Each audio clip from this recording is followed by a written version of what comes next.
guys hear me? I better check sound. Sound looks good there and there. Okay.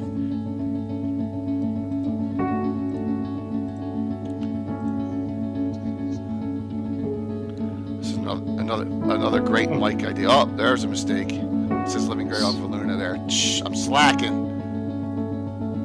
There it goes. Slacking, Jay.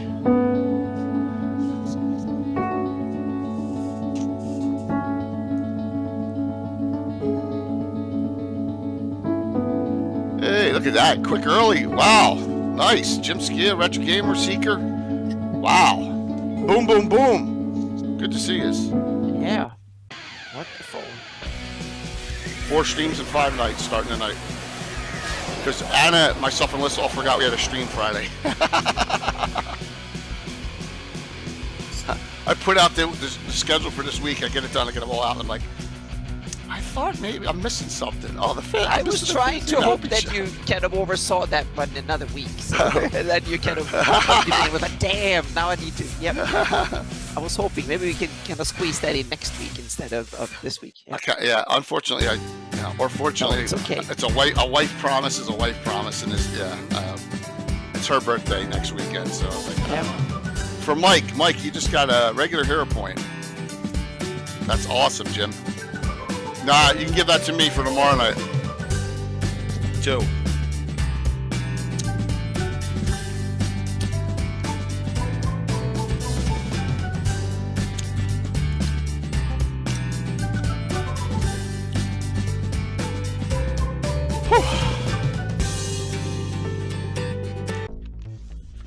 Let's see what we got here.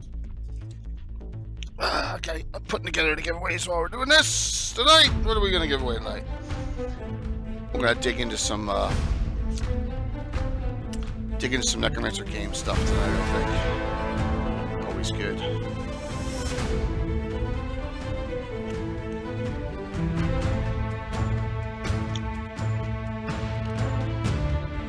Feel any older, Mike? No, not at all. Well, you look younger. Yeah, that's because Gary gave me a potion of longevity. I know. That's what he told you it was. Or an elixir of youth. Yeah, make sure you roll the right way when you take it. Yeah. It's funny.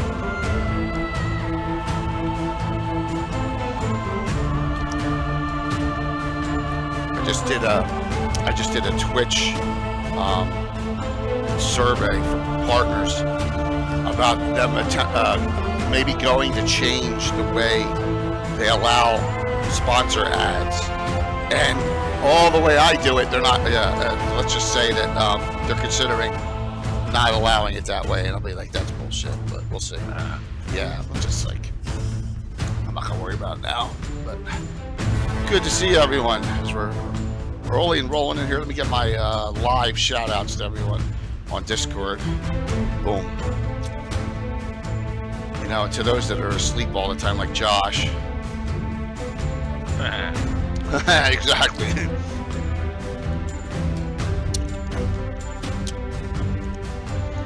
And some others, of course.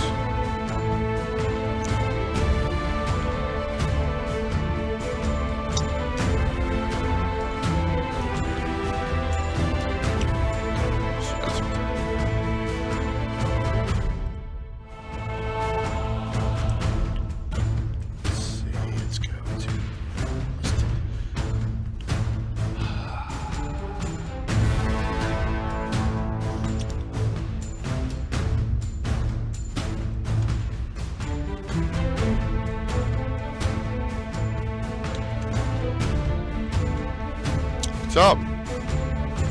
Forgot why I was here, but it's D&D. Well, you're here. Well, that's a good thing. Yeah. Yeah. Welcome. That's always a good thing. I'm glad you're here. Games. Join the fray. Following since 2 hours ago. Thank you very much. You're going to see that pop up, Kazuma, as I. And if you, who'd you come in through? Did you come in through? I know I know I've been like talking a little bit behind the scenes to Tanya at the pace. I was wondering if it was her, if it was she, or if it was someone else. Or always just say hi. Feel free. Hopefully everyone's doing well tonight as we're getting rolling in here. Get some ads running here, but it's gonna be a cool discussion tonight. I think so. It'll be Yeah. really, Yeah. and what's interesting is it'll be interesting to see what obscurity everyone's, what each of us focused in on. Yeah. That's definitely.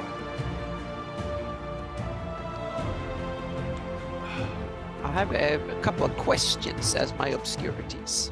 Oh, Well, that's good too. Curiosities. That's actually Yeah, good. curiosities. There's yeah. nothing wrong with that.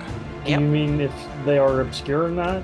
No, Or no, what? curiosity, more like why the heck is it that way kind of Ooh. thing, so to speak. Yep. I like that. Yep.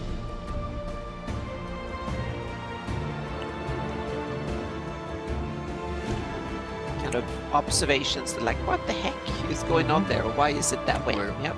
Thanks, Wiley.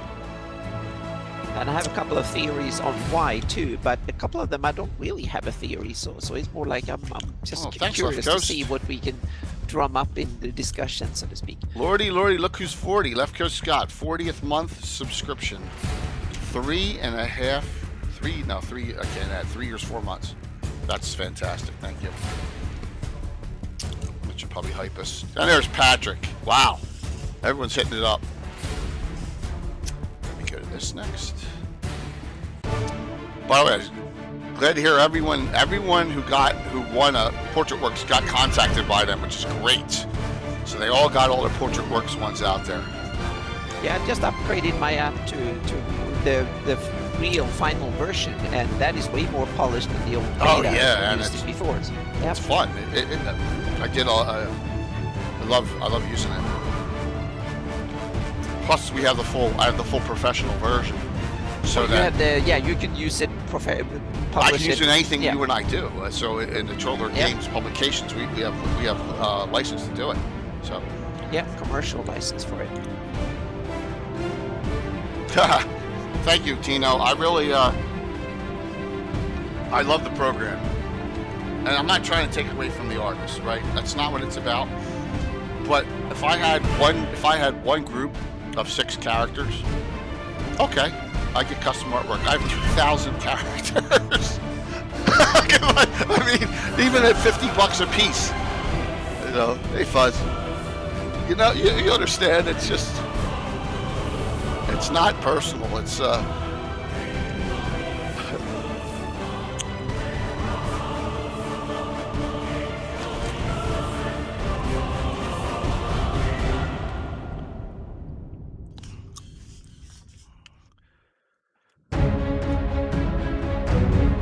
Hey, Chozio from Wales. Good to see you. All over the world. It's economics, yeah. Plus, it's ease of use and speed, right? We can get it quick, get it done. They are making a custom item for me, Tino. They're putting in a custom weapon that pertains to the Free City of Altamira box set for us. I already gave the pictures and the schematic and ideas to World Spinner. Yeah. So we will have, and I will share it with the Greyhawk community because it fits right into the Greyhawk community. And it's not the Crooked Brow. No, it's not. It's not Little Bo Peep's walking stick or whatever the heck that thing is.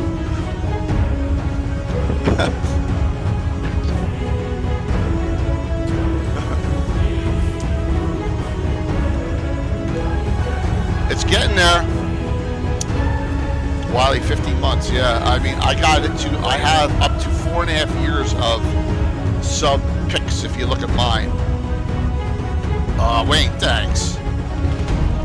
See, I have one more helmet after that helmet. I have a multicolored helmet I guess I'll be the first one to get there for time, and then I need to actually put in others. Yeah, thank you. I'm doing much better, Michael. Thank you. And I will be talking to you and Mike Disney about the joust shortly.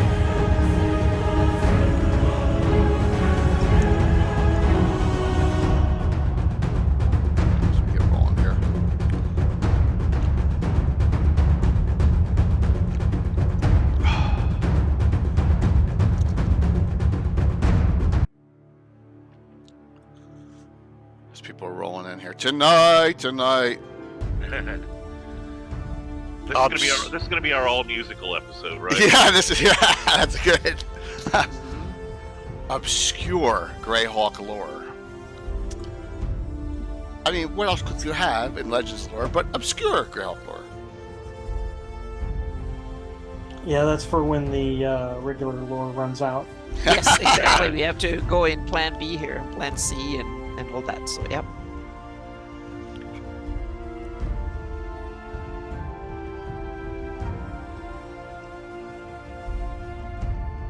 That way, I'm gonna have a business card printed that says "Guest of Last Resort." Oh, Fuzz! No Oh my less. gosh! Thank you. You're definitely not last resort. No, in fact, I'll tell the story when we come on. I was like, this just makes sense. We'd love to have you on. Yeah. Thank you. I love being on. It's great talking to you guys. It's always, and the audience is great. It's a great all-around experience.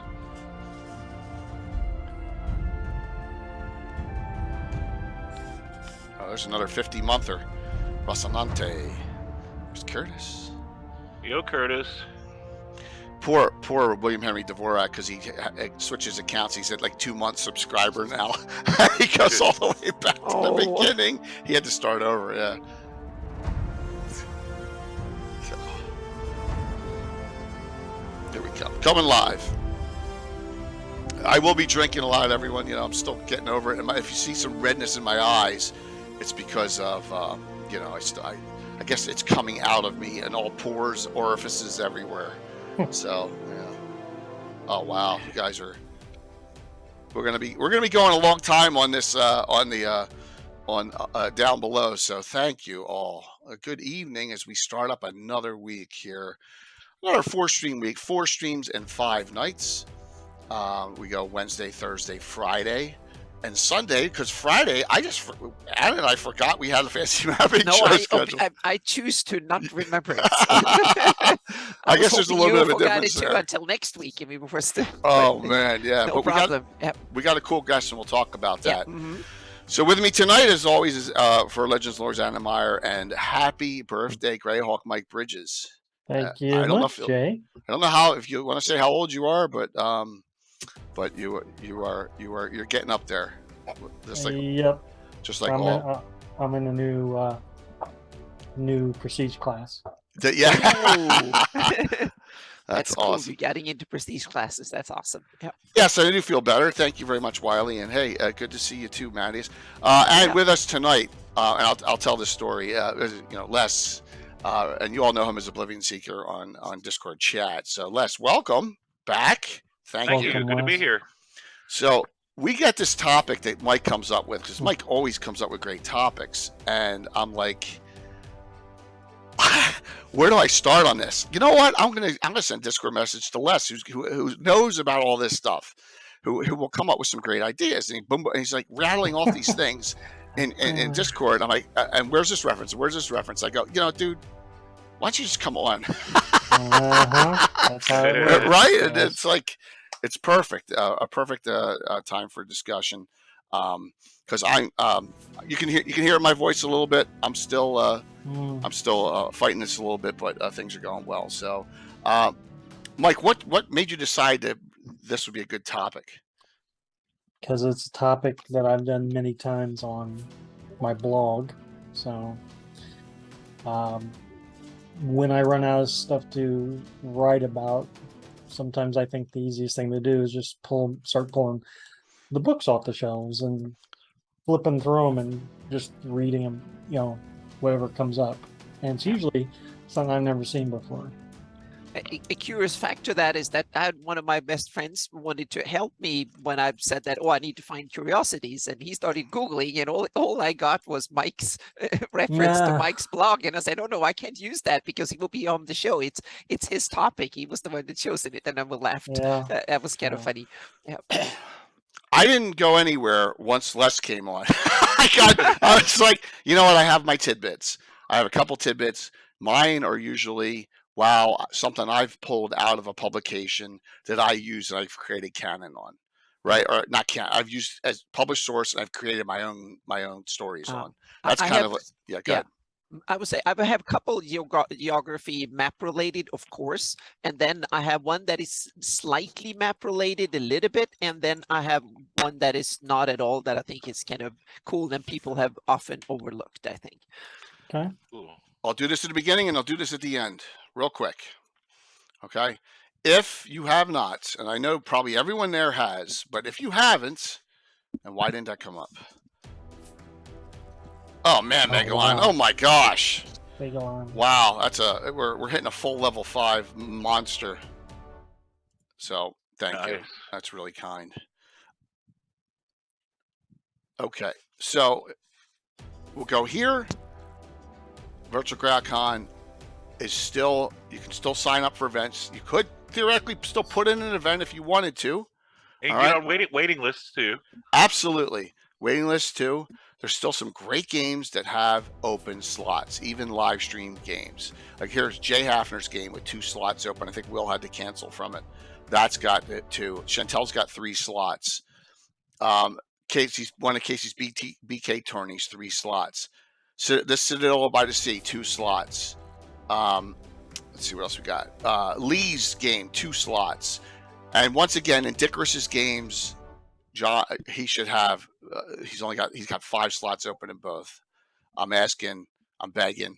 That's the ones. Get one of his filled, please. But look, I want to say this as well. I know you can't see me because of all the coverage here. This is the best the community's done for signups for events in the 3 years of Virtual GrowCon. Thank you so very much. It's awesome. It's awesome. We're almost like there to 95% coverage, which would be great. Hey, Tim. And Tim, I hope your wife's doing well. I love you, man. Thank you for the update. And it's great to see you. So I'll do that at the end of the show too. But note that there's still plenty of time to sign up. So okay. So when you think obscure or less, what do you think? Like, and you don't have to give us the specifics, but like what? My overview. Yes. Like what do I think when I think obscure? Okay, I think and I think some of us out there will be able to relate to this. I think of it in terms of collecting vinyl, right, or being a fan of a musician. You've got the hits everybody knows, they played on the radio. Then on the album you have the deep cuts. Now these may not be the songs that got exposure on the radio or that everybody knows, but some of them are really, really good. The B-sides. Perfect. Exactly. Wow, what an B-sides, analogy. Hey, what can I do? Then you've got, like, say, scraps from interviews or stuff that may not be canonical to the setting. You've got your obscurities. They're like your bootlegs, right, of a great show that was played one night in a nightclub in Amsterdam. And you can pull stuff from there as well. And it's the overall thing that allows you to kind of draw the complete picture of the setting or the complete picture of the artist, right? Yeah. That's my take on it. Okay. Well, and that is that just further enriches the setting, doesn't it? Oh yeah, absolutely. I like to think of it just to draw that analogy forth a little bit more. Okay. You can think of it as you may not like a particular source, right? Maybe you don't like the author, or maybe you don't like the way that it was presented, but there's this one little gem in there. And when you take it, it's like basically remixing or sampling, where you're taking an element from something and mixing it with something else from the setting, and you start seeing connections, right? And you start making it your own through the way that you assimilate it and then add your own stuff. So yeah. So right off the bat here, Amadeus just threw one out. My obscure bit of Greyhawk lore. Neural fell to humanoids in 563, referenced in Id the Undying, and then Nyron took it back in the World of Greyhawk box set. That's a good one. Yep. That's a real good one. A lot of people are probably like, oh wow, I didn't know that. So that's a good one, man. That's a good start. But you're dead on right. Now I know Anna always has a little different spin on things. What's your little spin on that? Well, I can't come up with an analogy that is even in half as good. Okay. So hats off to Les. But I would say that I guess we come up with curiosity and oddities and kind of deep obscure lore within our favorite things. So of course I will have a couple of geography ones, and one that I've talked about many times, but I can't keep my mouth shut about that one later, so to speak. But I have a couple of new ones that we haven't talked about too, so. So I think that our own personal interest and playstyle and stuff will probably weigh in what we select, so to speak, and what we come up with, which I think is a good thing. Yeah. Mattias, I'm sorry, I didn't set the drawing up. So while Mike is giving his thoughts on that as well, I will set up the giveaways on the Classic D&D. Sorry. Duh. Thank you. There you go. It's up. No, what I look for in obscure things is that there are so many different authors who've had their hands in Greyhawk, you know, everything from Gygax and Carl Sargent all the way down to, you know, maybe an obscure author who just did a one-off module or something. But what all of them do is they put in little hooks and little bits of detail that may not even really be important to that adventure, but you know, could be used later, and they may think, oh, no one would ever remember that bit. But then when my eyes come across it, then I'm like, oh, well, that's obscure because, you know, it never got expanded upon. Perhaps. Yeah, it's like mentioned in one reference, and that's it. Yeah, just them one reference things that may be useless, but are still interesting. All right. That's awesome. I'm going to throw the first one out. And it's a joke. It's kind of a joke. All right. We now know from a previous Legends and Lore just a couple weeks ago, it's Eric Mona's fault Mordenkainen's bald to this day. Nice. Because he kind of allowed it when that changeover happened in the Living Greyhawk era, and it's stuck. There you go. There's my bit of obscure, useless knowledge to start off. It's all Eric's fault. Yes, it's all Eric's fault. So, but we don't have an in-game reason. No, we don't. Just that he liked the picture. He liked it. Maybe that look, and that's how it ended up going that way. So, but that was just more of a joke there. So, all right, Les, you're our special guest. Give us one of these tidbits that you got. Because and then we'll roundtable between three of you, and I'll throw one in once in a blue moon here. Actually, I'll tell you what. I talked about remixing and putting things together, right? Mm-hmm. Yeah. So this is what I'm going to do. I'm going to actually give you a cluster. Okay. Of obscurity. Some of them less obscure than others, and more obscure than others, rather. Okay. First, go back to Roger Moore's classic article, right? About Legacies of the Sewell Imperium. That's Dragon 241. And you get your Sewell doppelgangers, and you get your skulks. Now, of course, these are things used for that the Sewell were using for espionage and for assassination and so on and so forth. And you kind of get a little different take on that, I think, if you look at one of the 3rd edition books, Races of Destiny, I believe, which kind of elaborates on the skulk. And of course, it's not very precise about what setting it's referring to or whatnot, but it mentions that there was an underprivileged class, basically a class of untouchables, and that they were transformed into, they started a cult, and through this cult, they acquired this ability to change. And I was thinking, this would fit perfectly with the priesthood of Pyremius, right? Yeah. The sorcerer priests who were referred to elsewhere, Pyremius, basically set up a cult for the front, as a front, and take the underprivileged and take those who have an ideological axe to grind, and then turn them into your assassins, right? So that's one thing I was thinking about. So what you're saying there is skulks are recent. Well, they're Sewell inventions, right? At least according to that article. Okay. Now, Okay. Different versions and different magazines give different lore. Okay. But one of the things Moore was trying to do in that was to create, you had the opportunity to play a skulk, you had an opportunity to play a Sue doppelganger. He opened them up as 2nd edition player races.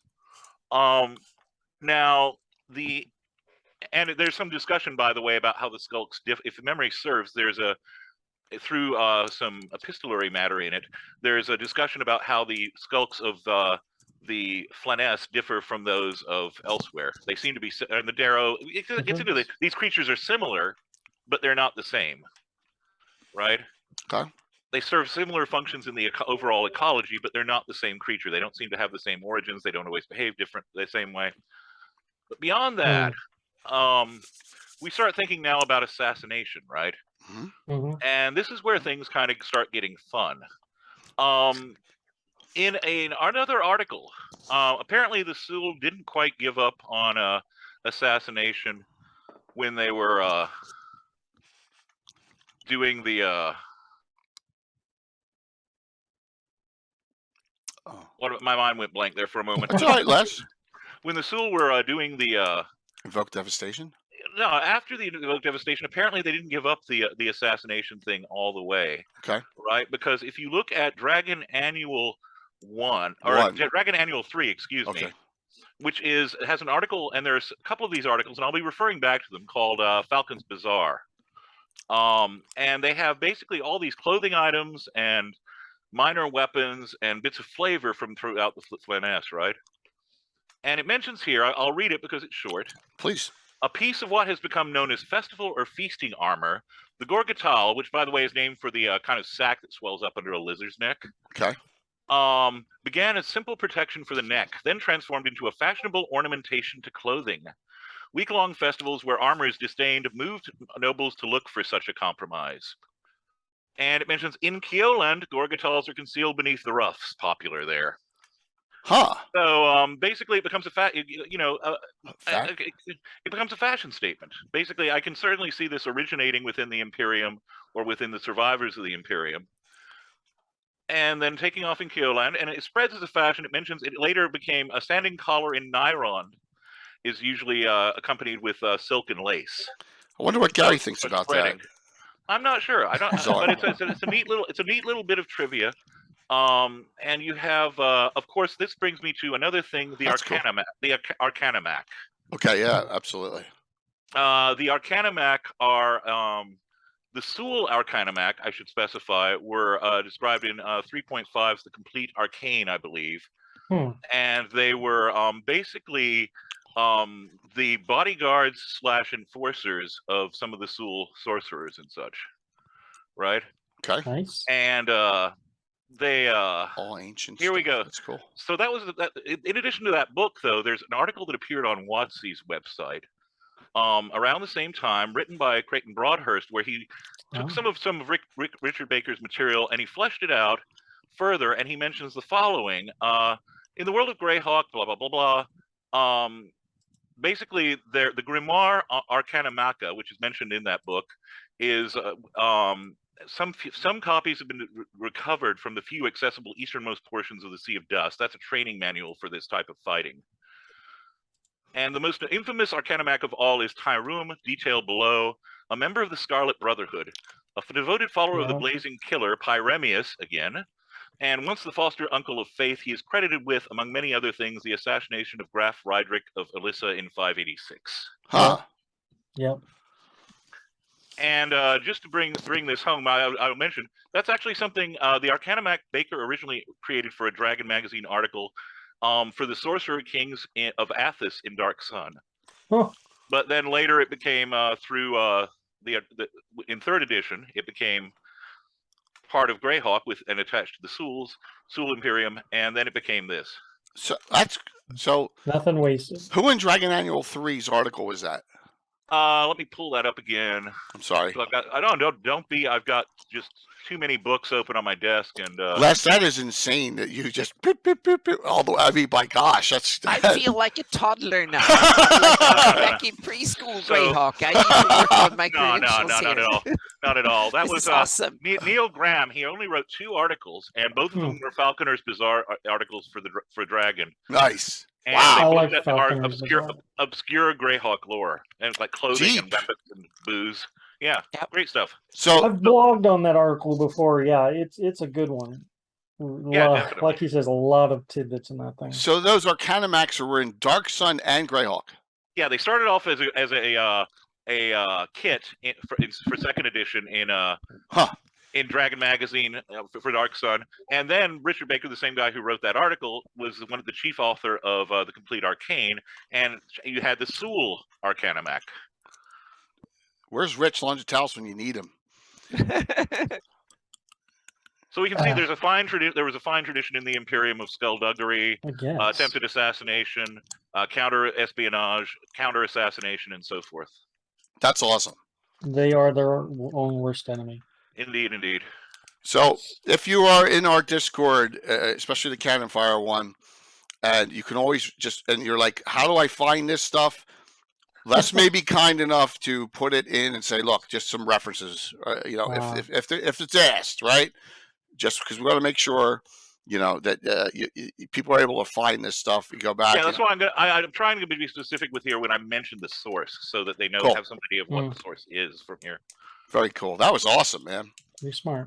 Very Thank good. you. Very good start. It's a good idea of how you can take different elements and remix them together and come out with a new song, so to speak. Yeah, the Dark Watch of Kierland are an evolution of the Kanamak, serving the Silent Ones. I played one in Rich's Montreal campaign. There you go. Nice connection, Gary. Good to hear. That is obscure, because I guarantee you 95% of everyone on, including me, had no idea. I didn't, but it sounds like Mike did, but a lot of us did not. That's great, and that's what we're looking for. Some really obscure things here. So I did not remember the Arcana Mock. A lot of my 2E stuff is gone. So Dark Watch of Keeland are related to the Arcana Mac. Very cool. So Mike, you're up. How's that? All right. Happy birthday again. So, yes, happy birthday. Man, where to start? I'll I'll up in this this boat real quick. Let's talk about Philidor the Blue. Oh, nice. You're going to give Jay a heart attack. All right, everybody. Are we talking about from Greyhawk, from the Ashes, or from the Marklands? This is maybe all the above. Okay. So yeah, from the Ashes. Well, I guess would be the first reference of right. No, so I'm not talking about Philidor. Like he himself is obscure. He's written to be obscure and vague, and everyone knows about that. So I'm not going to talk about that so much. But I think it is in the interesting thing about Philidor that I came across the other day. I was actually in the Living Greyhawk Gazetteer. Oh, actually. Nice. So what number? 2. Oh, the Gazetteer, Gary's Gazetteer. Yes, the big Gazetteer. So to really quickly put this in context, in From the Ashes, Cross Argent says that Philidor is like this enigma, and then he hints by saying, I quote, "Maybe we'll tell you more about him later." No, he won't. And of course, the authors who followed him swept him under the rug. So back to Living Greyhawk Gazetteer, there's 2 references to him in the Gazetteer. Okay. All right. One is about how he hasn't been seen much since the Great North Crusade, which is up, there in the Vesva area where he was running around as an elf. He was a, human in the city of Greyhawk, blue skin human in the city of Greyhawk, but when he's in the Vesva Forest, he appears as a blue skin elf. So I surmise that if he was in Irongate, he'd look like a blue skinned dwarf, right? Right. Anyhow, so reference number 1 says he hasn't been seen since the Great North Crusade. Then reference number 2 in the entry for Valley of the Mage says that Philidor, and this is totally mind-boggled me. It says that he was last seen at the entrance of the Valley of the Mage. Huh. What's that have to do with anything, right? What's Philidor going to the Valley of the Mage? Did he go to the Valley of the Mage, and then is that where he went home? Did he go to the Valley of the Mage and beat him and become the Mage of the Vale? You could really run with that reference, I think, if you really want to use Philidor. So I thought that interesting that was probably the last reference to him in Greyhawk, that he was at the Mage, Valley of the Mage. I'm going to addendum Mike's great one there, and that is in the Marklands book, there's actually data on him doing stuff. Right? So he has these globes, and they don't sound like Palantir or anything, do they? Each globe appears as a 1-foot diameter glowing sphere of soft blue light. They bob about, they keep a distance, and they radiate strong magic, and they're kind of like, I don't know, defensive. Surveillance. Yeah, surveillance globes Yeah. all over. Yeah. True seeing I have- devices. Yeah, Go there is ahead, one more note of these little blue globes. They are surrounding outside Rel Devon in I think it was even the Undying. There are blue little globes of blue light Ooh. around Rel Devon, and there is also written up that there is a cult. They got a cult following, and no one Hmm. knows what these blue lights are, so to speak. So Uh-oh. I was just going to say that Philidor is not mentioned or hinted at in that No. text, but it's interesting. It's the same language, and it seems to be a very similar phenomenon. And you can easily draw the connection between the two, and there you go. Yeah. Yes. Now Yep. my favorite, Mike, now my Disney. favorite. Hey, Mike. Monster There's Raid, your Mike. raid. Wow, 77. And happy stream anniversary, Mike. Oh, here they come. Can So God, my just to finish this off real quick, Carl Sargent surely got the name Philidor from this. Yeah, there's a guy named Philidor, a French chess master from the 1700s. Ah, great And connection. Hey, Forever He Night. has, yeah, it's can't be a coincidence. I mean, a name's a name, but Mhm. that's pretty obscure to pull out of thin air, I think. So while we have this monster raid in, everyone, doubling it, we had our level 5 hype chain already. Big So call. we got your choice of 2 modules. We'll do that twice. Greyhawk the Adventure begins some great adventures and stuff. And Mike, I know you wanted a Salt Marsh. I'll get it to you at least in PDF for your anniversary stream too. So we got you covered there. I'm doing a lot Get better, in the Summer. drawing. Doing a lot better here. And we're talking obscure Greyhawk lore tonight, everyone. Just have fun with it. Please feel free, exclamation point drawing to sign up. You do have to be on to claim at the end of the night. Obscure. So, and we got some really crazy stuff we're talking about tonight. It's going to be really stuff that a lot of people don't know what the hell we're talking about because it's obscure, but it'll be fun.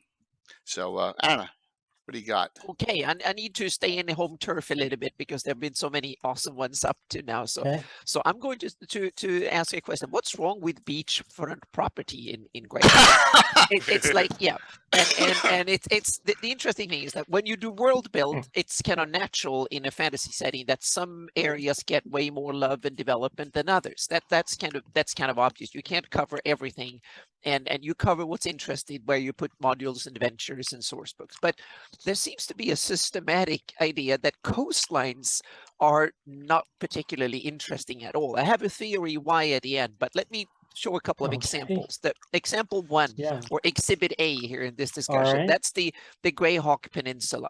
All right, let me bring up the map. Yeah. I can do that. Yep. I don't even need a reason. Now I'm Yeah, calling Bill Murray. meaning the Greyhawk Peninsula is this piece of terrain that juts out in the center of the setting, in the middle of the most interesting lake that connects to everything within the Flanies, basically. And there you have beachfront property there, Hey, and there's no settlements. It's empty and abandoned, and the only thing that is mentioned is the Slavers Cove and Fort Harbor. And Fort Harbor is just mentioned once and not even talked about or given love. And then I found one, and that was Port Martin. That was Martin that I found in Treasures of Greyhawk, and that's kind of semi. I just assume that the Port Lord that was in that area, that he had a home. So I created the town to fit in with the story.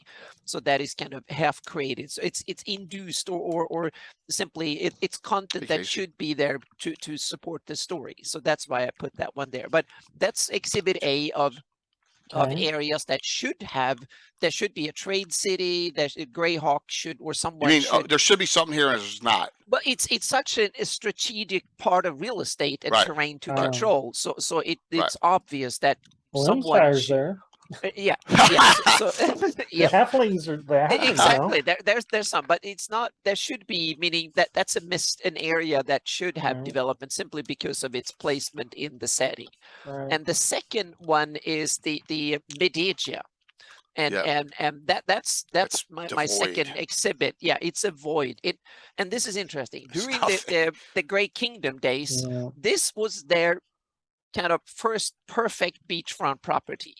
It was, you can reach islands, you can reach out in the world, good climate, and everything. Everything seems to be, this area should be chock full of agriculture, cities, towns, Tourists, tourists, vacationers? whatever. Meaning this should be a place teeming of activity and life and business and agriculture Okay. and everything. And it's basically a void.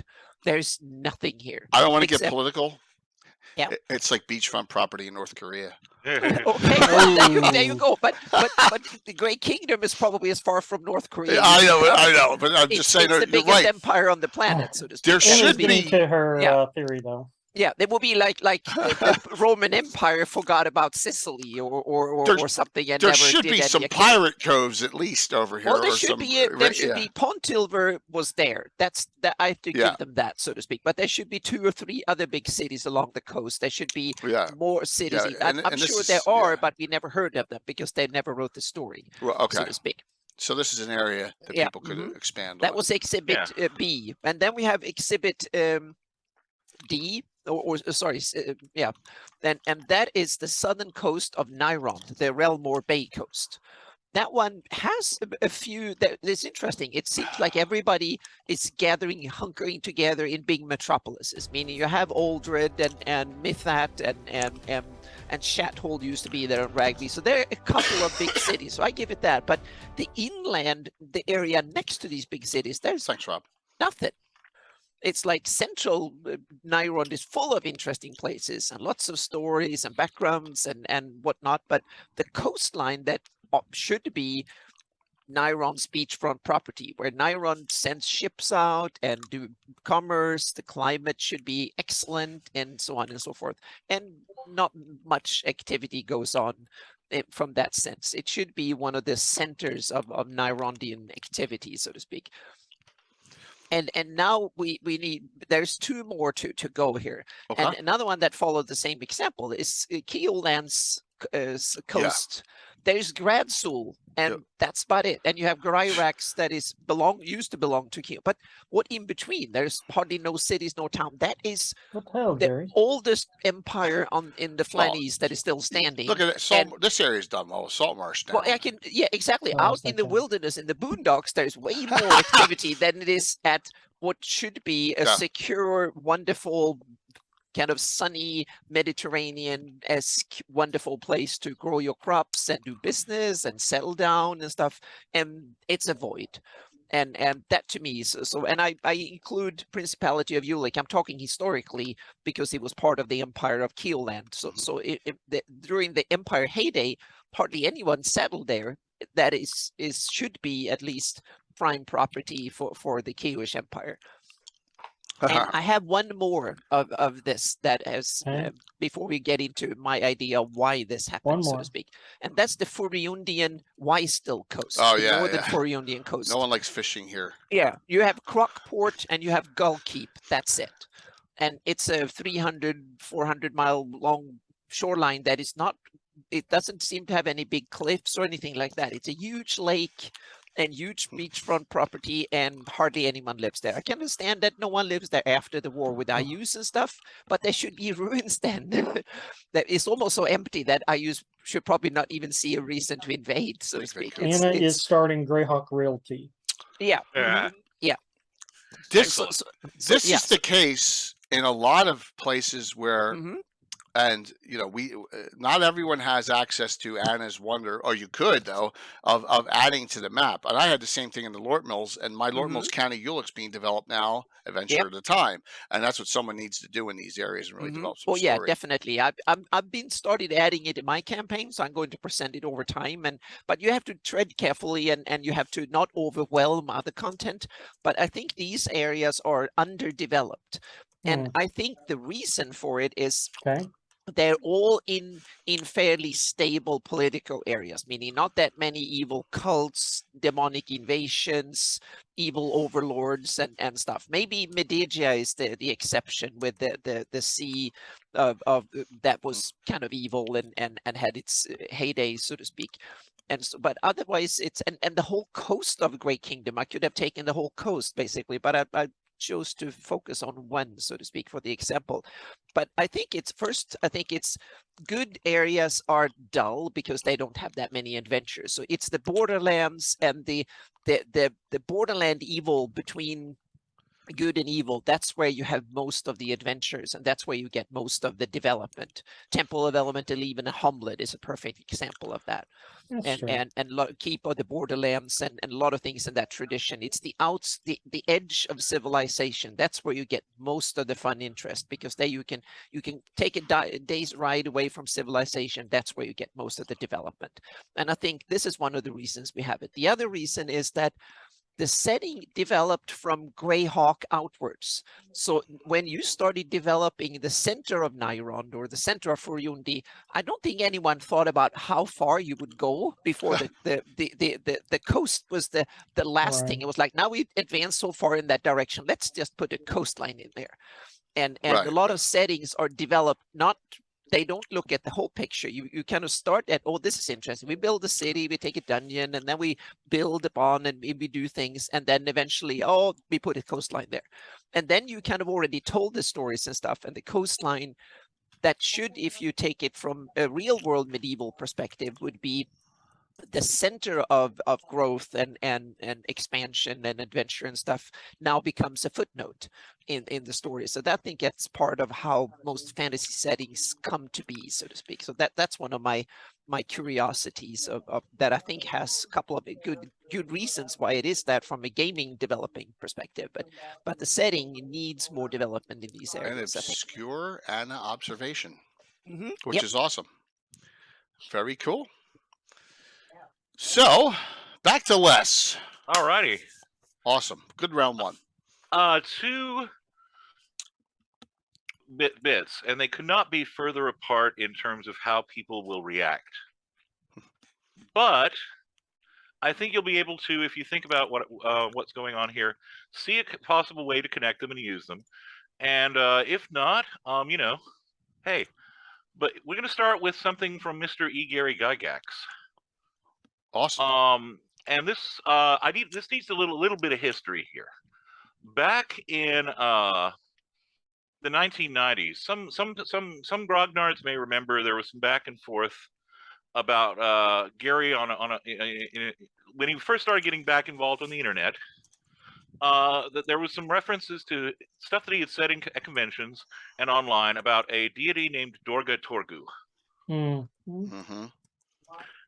And this finally came. This was being discussed. Apparently, Dorga Torgu factored into a couple of convention games that he ran in the early aughts, late 90s and early aughts, when he'd do a single Greyhawk thing. It involved a lost Baklunish city and Dorga Torgu. Now, in the course of an interview with Paul Stromberg in Oath Journal number 12, Dorga Torgu came up. And I highly recommend reading the interview because, among other things, just as in Sea of Death, you get a fairly good description of what the Reign of Colorless Fire did. You get a little bit more from him here. But you also get a description of the invoked devastation. Let's see how quick I can get this up here. And in the course of this interview, anyway, Dorga Torgu comes up, and it mentions that he was at one point a greater god, a greater power. He is now fallen and a quasi-tout deity. Wow. That's a big tumble. Thus Yes. spake Gary Gygax, she secrets of earth revealed. Dorga Torgu, page 6, Earth Journal 12. And what happened was, we go. Dorga Torgu was his domains were material dimensions and material elements. And when the Sewell unleashed what they did, of course, there was an understanding on the part of the powers that be that eventually this will grow back, right? However, the priest appealing to Dorga Torgu wanted retribution, and they wanted it immediately. And one of the elder elemental gods, specifically an evil entity known as Vilp Akcho Rentak, basically persuaded Dorga Torgu to bend dimensions and unleash natural elements so that the Sewell Empire would be completely devastated, the rock even itself turned to powdery ash. And for this, the Baklunish deities turned their back on him. And he was rejected and stripped of his power, and he basically is wandering the Oath now.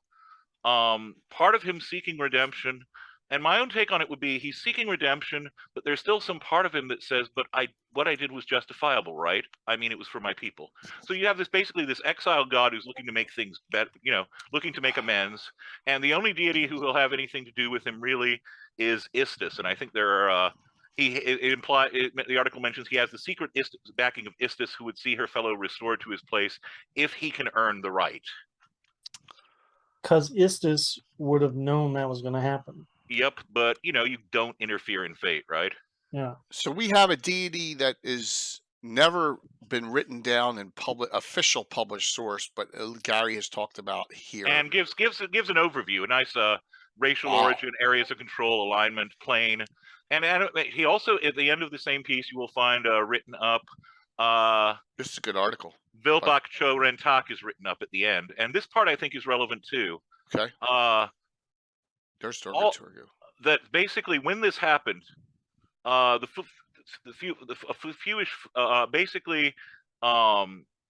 he fled to Oath. When Pelor first drove out Therisdun, the evil elemental god skulked into the dark recesses of the Underearth Oath to regain its power, and it began converting people to its worship. Beori became enraged and wounded it with her powerful staff, changing it to a column of stone. All that remains were chunks of cloudy, translucent mauve and red stone. So you can see this is a whole part of the mythology that ties into everything that's in the modules. It ties into the backstory with G3. Evil giants converted to its worship, and it ties also into the destruction of the Sewell Imperium and the Baklunish Caliphate. And also it says in here, Vilbak Cho Rentak is one of 3 elder elemental gods. There are other elemental gods, yeah. So that's I did not know that. That is cool. That is awesome. That's right here. So and they are not Therisdun, everyone. No, although it mentions that it was involved in the whole shenanigans with Therisdun. Okay. It hid itself within the eternal darkness of Therisdun's reign. Wow. Then when Pelor drove out Therisdun, it hid in the darker recesses of the Underoath. Like it recoiled from the light once Therisdun was driven out. So you actually have elder elemental gods priests. Now this is Stormberg interviewing Gary. So this is Stormberg writing down what Gary's saying. And Gary actually mentioned he had some notes, and basically my assumption is that this is either Gary's notes handed over to him, or Paul Stormberg got to see the notes, or something along those lines. So it's close enough. You know what I mean? Mm-hmm. Yeah. It's a really nice little bit. Now, my follow-up thing is probably not going to go over quite so well, because this involves 4th edition. That's okay. I know, because I'm going to point out here, as with anything, like I said, if you sort through it, I don't care if you don't like 4th edition, I don't care if you hate everything about it. If you dig through some stuff, once in a while you'll find, like I said, that single series of notes that you can weave into a larger tune, right? And here's mine. In the third Monster Manual 3 for 4th edition, there is something described called an apocalypse spell. Let me describe, quote, over the ages, a few spells of epic magnitude have reverberated throughout history. Spells that provide enough power to slay gods, bind primordials, annihilate empires, and create astral dominions leave behind some of their essence. Over time, that essence forms a living spell, which stalks the universe and destroys everything in its path. They become adaptive and learn from millions of years of experience and gain the intelligence to conspire with like-minded creatures. Now, what is one of the apocalypse spells? But the Herald of Colorless Fire. Legends tell of a colossal war that ended in the annihilation of an empire. After a long struggle, another faction used a mighty ritual infused with divine power to rain colorless fire on its enemies' lands. This turned an entire civilization into a sea of ash and dust. The downpour eventually ended, but the power remained in motes of ash and dust, and soon heralds of colorless fire began emerging to wander the plains. And basically, these exist purely to burn. Wow. That is awesome, Les. Now you took one of my. That is awesome. I had that one on. Oh, you my had list. that one, Anna? Wow. Oh yeah, I had that because that is one of the Wow. things that I looked into for Eldritch I'm- Magic in my new rule system and for a future campaign. So that's awesome. I'm so glad, Les, that you did that because that was obscure lore. So They that's are awesome. a published source monster, correct? Oh yeah, exactly. Yes. There's a Monster Manual, third monster. edition. Yep. Yeah. I think that There are dummy some me- gems in 4th edition that we should definitely read. You should read the 4th edition Jay material because snipped there are it. some gems in there that are Here we go. awesome. Yeah. I found it and snipped it. Mhm. Here's the Herald of Colorless Yep. Fire, level Mhm. 27 skirmisher, whatever that And means. if I remember correctly, because it's like a Nightmare little- fuel, basically. Okay. Yeah. Yeah. And they have Hmm. a few examples and stuff, and I've seen there's some web pages that people have made and talked about it, blogged about it a little bit. And there have been some people who've converted it to 5e and Mhm. converted it Yep. here and there. Yep. Mhm. Wow. And These- it's really, really cool. Yep. And one of the things that I wanted to add to the discussion is that now researchers have found that in the real world, you can store information in certain minerals that Yeah. can absorb information by themselves that have quantum abilities. And I was Wow. like, I Yeah. read that and I was like, wow. And I read this and he's like, this is the fantasy version of that real Well, quantum see, Anna, one of research. the ideas that I toyed with, and this is Yeah. pseudoscientific. I'm not Mhm. claiming this would work in the real world, even with a mineral, something that could store or an element Yeah. that could store. But imagine that these elementals were not only portions of the spell that created the Reign of Colorless Fire. Imagine that they contain some of the vaporized essences Mhm. Yep. of the people who were destroyed in the first, Yep. destroyed outright. Mhm. And that would explain it. That would go towards contributing to its desire to burn everything. Yep. It's in such agony and has been Mhm. for countless centuries. Yeah, and I can see that you have, meaning the spell is in the whole landscape. Yep. The whole landscape has an essence of it, and you can kind of go around and mine it, so to speak, or it affects the future of the landscape even on a geological level if you want to, so to speak. And I I want- thought even if it doesn't directly connect, even if the author wasn't thinking of Gygax's creation or the stuff in that interview, I think they tie together nicely, or one Yeah, could tie mhm. them together It nicely. almost sounds like the dragon in Excalibur. Oh yeah, Yeah. The- So- except so, a tainted version of that. Yeah. Yeah, So, yeah. Les, Wow. I'm so glad because you tied it now further into other stories that I didn't think of, and that's awesome. Thank you. That is awesome. Oh, so, cool. so- No yeah, that's problem. great ones. Anna, Mike, you want to elaborate a little further on this one? Wow. I Pretty think No, Les have that's, said everything, and I just wanted to add that there are now real science that you can kind of take inspiration from when you do this. And I read about the quantum information being stored Yeah. in minerals, and I thought about this, and I was like, wow, this is like real science, and you get inspiration from real science. And there's like different versions of ice and have different types of states. There is now a physical black ice is a physical phenomena, and when I read that I was like, wow, that's like Greyhawk stuff. So That's it's cool. it's you have so many cool. You should take inspiration from the real science and the real world, and then make up cool fantasy versions of it that fits the story, so to speak. And I think this is a cool example, and I'm so glad, Les, you took that story even further. So now I have more fuel to my ideas here. So that's great. Jim Seguia just said this is in line with Jason Zavoda's, which we always love his stuff. Interpretation of the Sea of Dust, judging from his gourd book talks. Mhm. Okay. Yeah. Yep. That's great.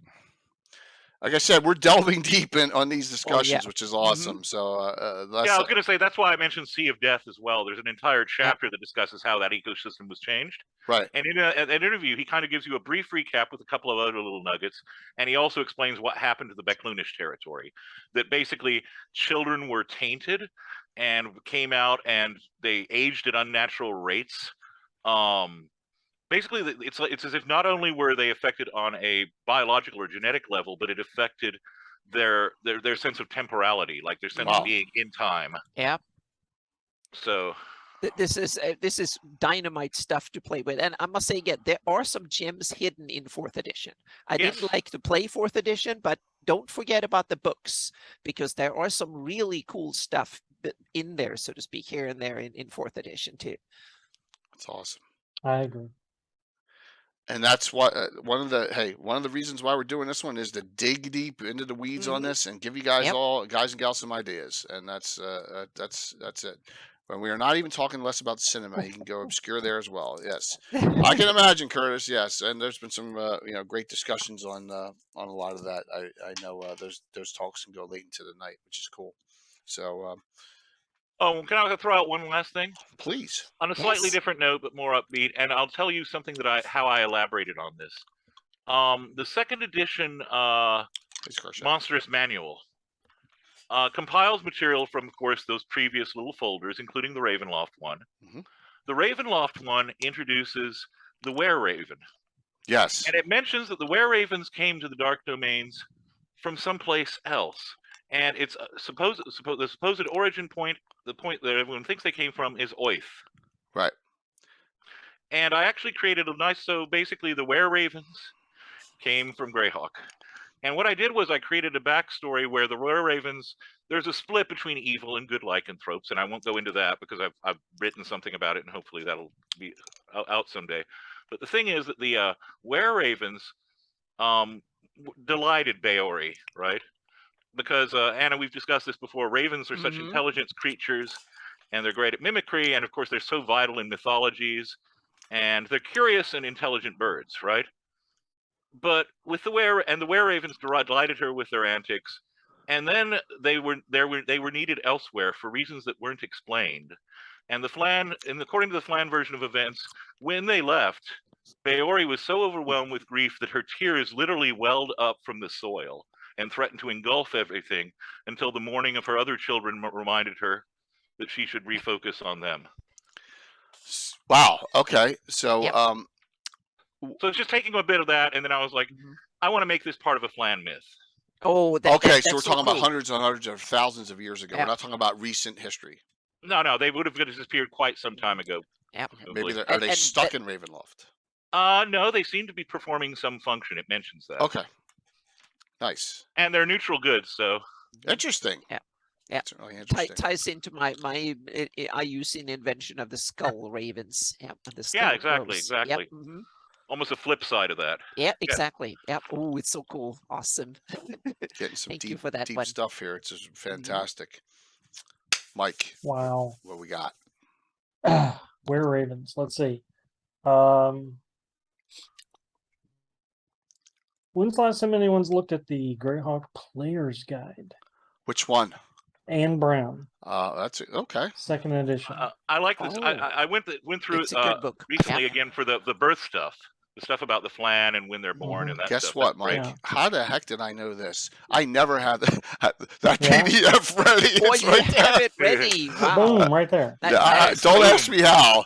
That Okay, was Mike, just what have you blind done? luck. Right. So. So there's something in there that I've never read before until this week. Okay. That kind of raised my eyebrows. It's the Wandering Caravan. Nice. What page? Don't know. Okay. Is But that tied into the Atloy for some maybe? maybe Anna. Okay. It is a phantom caravan of like 6 wagons and guards and whatnot, and they go around. It says the roads of the near div, and they just appear several times a year. And sometimes they help or whatever, people in various ways, that are lost or stranded or attacked by bandits, etc. And like they're completely silent. You can't affect them. No one knows for sure what their origin is. And I don't know where it is near, but Atloy vibe too. I think it's near the end. Okay. Somewhere. That is cool. Nice. That is awesome. I never heard of him either. No, that me neither. Yeah, and I that's couldn't great. I could not find a reference to it in the Zavodadex. I don't think Index, Jason got that and far out with this book. I don't think I could find That's anything That's Thug. that further developed it. Heights of the High Forest. So it's just a weird, like cursed, ghostly apparition that haunts the entirety of the coast for Anna, the coast of the lake. Following all the trade routes. See, that's great stuff. Great stuff. Yeah, awesome. I don't know. It was there, and so I assume Anne Brown created this, right? Probably, yeah. I mean, Probably, yeah. There's not a lot. There's like little tidbits here and here. So here's another one too. The Petrified Wizard. That's another cool one here. Yeah, and this is in the player's guide. Yeah, not any of the Hail there, DM related Josh. accessories. It's in the player's guide. So okay. So let's see. Let's just hit one or two of these real quick. Doom Grinder. Sure. All right, forget that. Yeah. Halls of Derican, which I've never heard of before. That's Darrow, right? That's Darrow. A Darrow clan known as the Derican makes its home in deep underground warrens somewhere in the Aberrals. News to me. I guess I should read Anne Brown stuff more because I never knew that it's got to be near Karishast and Dumadan and Graysmere. Yeah, Wiley, get this, Wiley, because Anne Brown writes about stuff that is in none of the other books. Right. Yes, and it's a superb resource. Like I said, the stuff about clan psychology in relation to when they're born and everything. It talks about names, origins of names and stuff. Yeah. The Palace of the Rennie. Yeah, it's that second golden age of Greyhawk stuff when he came out, and it's fantastic. Yep. So I like this one here, the Petrified Wizard. In a Mangaroo swamp, well, I guess it's close to a kumquat. Of the Mist Marsh stands a half-sunken stone statue of a wizard. Legends are in agreement that the wizard succumbed to a cockatrice. The story intrigues many. Citizens of Greyhawk and neighboring small villages report they sell supplies to marsh explorers several times per year. So it's a landmark. It's a landmark. That's what it is. It's there's a turn to stone wizard in the Mishmarsh that I did not know about till just now. If you see the stone wizard in the swamps, you've gone too far. Yeah. Hey, Galger. Wow. See, you guys are digging deep, which is really awesome. Really, really cool. So, great one, Mike. That was a really, really fantastic one. And probably you can get this guide fairly cheaper compared to some of the other ones. Yeah. It's not as popular. I don't know if it's available in reprint or not, but that may be one you'll be able to get a hold of. So, all right, Anna, what we got? Okay, and now I need to dig in. And here comes one that is not geography related. In this book, there is a spread out curiosity that is really cool that I think most people have never thought about. And that there is each realm, each country has its ruler listed and the way to address him or her, which I think is super, super cool that most people have kind of overlooked. They read the text of the country, but they overlook that little bit. And it's kind of both funny and telling and interesting. And a couple of tidbits from this. In Pearland, the Vorman is supposed to be addressed with his gravity, which I think his gravity. Yeah. And Blackmore is his luminous preponderancy. And then Grand March is most resolute magnitude. And Great Kingdom is also interesting and telling. And that is his celestial transcendency is the title of that how you to address the Overking. The celestial houses. And it almost it kind of it takes it into the celestial realm and stuff, which is kind of, it must be from the earliest days. I don't think that the Naelex or the Ivids kept that one. So but it's interesting it's from the 576, and Medigia is his equitable nemesis. Which is kind of, to me, kind not of weird. Even being coy about it. He is your nemesis. So he wants you to know about it. And Scarlet Brotherhood, his peerless serenity. And then which I think is kind of, I have to, since Mike is here, we have to take in. And his illustrious ferocity is the ferocity. And then there are some rulers that are more plain. They don't want to be pompous and stuff. And that's Verbobonk, the Viscount. His title is simply his lordship. So he doesn't want to be pompous or special or anything like that. But there's interesting, when it comes to Ayus, there is none listed. And in Huh. my campaign, I took that to heart. So anyone who comes to face him at court, they need to know how to address it properly, and they need to bribe others and bribe him thoroughly to get that knowledge. If you don't have that knowledge, he will kill you outright, so to speak. So you have to do your homework, and then otherwise he will kill you. And Do then you ask. think he Yeah. likes to be referred to as the old one, or is that a derogatory? Exactly. That's the thing. I don't want to spill. I have a list of things that I think his titles, so to Yeah. speak, but I wanted to see if I could go special with it. But yeah, the old one, that's his, I would say his PR gimmick is that he wants to present himself as the old one. He's not particularly old when it comes to empires or rulers or anything like that. And in Greyhawk, there has been many other titles that have been run way longer than his empire.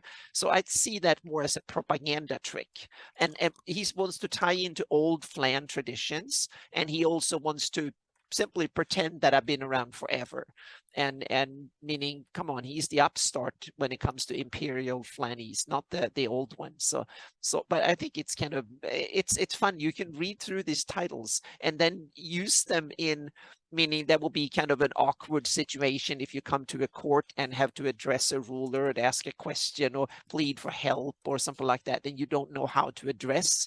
You can make an adventure out of at least a session of just finding the right way and make sure that you know how to address the ruler in question. I think that could be a lot of fun. So Anna, that's really a great observation. I still am frustrated that the 1980 one has levels of the rulers, but no names or titles really that Yeah. much. And this Yeah. one just doesn't have that. So it's like, it's in the other one. We don't need to put it in. So you should read this one, and then you should read the Living Greyhawk Right. Gazetteer from 2000. Put the two together and make up your own version and tweak it, and make sure you use it to the utmost, so to speak, because they both have a little bit of information and stuff to give. So yeah. Give me 1 second here. So I was told that Mike's was on page 52. 52. Let's see if we can find it. Since I was shooting blanks. Oh, it's right here. Oh, there it is. The Wandering Caravan. Oh, cool. Okay. Yep. Several times a year, a phantom caravan of merchants and guards appears on the road circling the near deep. No one is certain who the members of the caravan are or where their appearance began. Some witness professed entourage to be entirely ghostly, while others insist the caravan's members are in a weird form of stasis. Their intentions seem to be honorable, and they can't be recognized. Very cool, Mike, and very cool, Anna. They can pretty much be whatever you want them to be or need them to be. Mm-hmm. And since they can appear pretty much anywhere, they could be up in the Bandlands, they could be down in, the good areas. So. And I also think this is something where Gary gets love of cool, kind of quirky language and fun shines through, so to speak. So I think this is something that Gary himself was probably very responsible for those titles and stuff, because that's something that ties into his style, I think, and where he was really, one of his biggest strengths were in that type of world building. Strengths.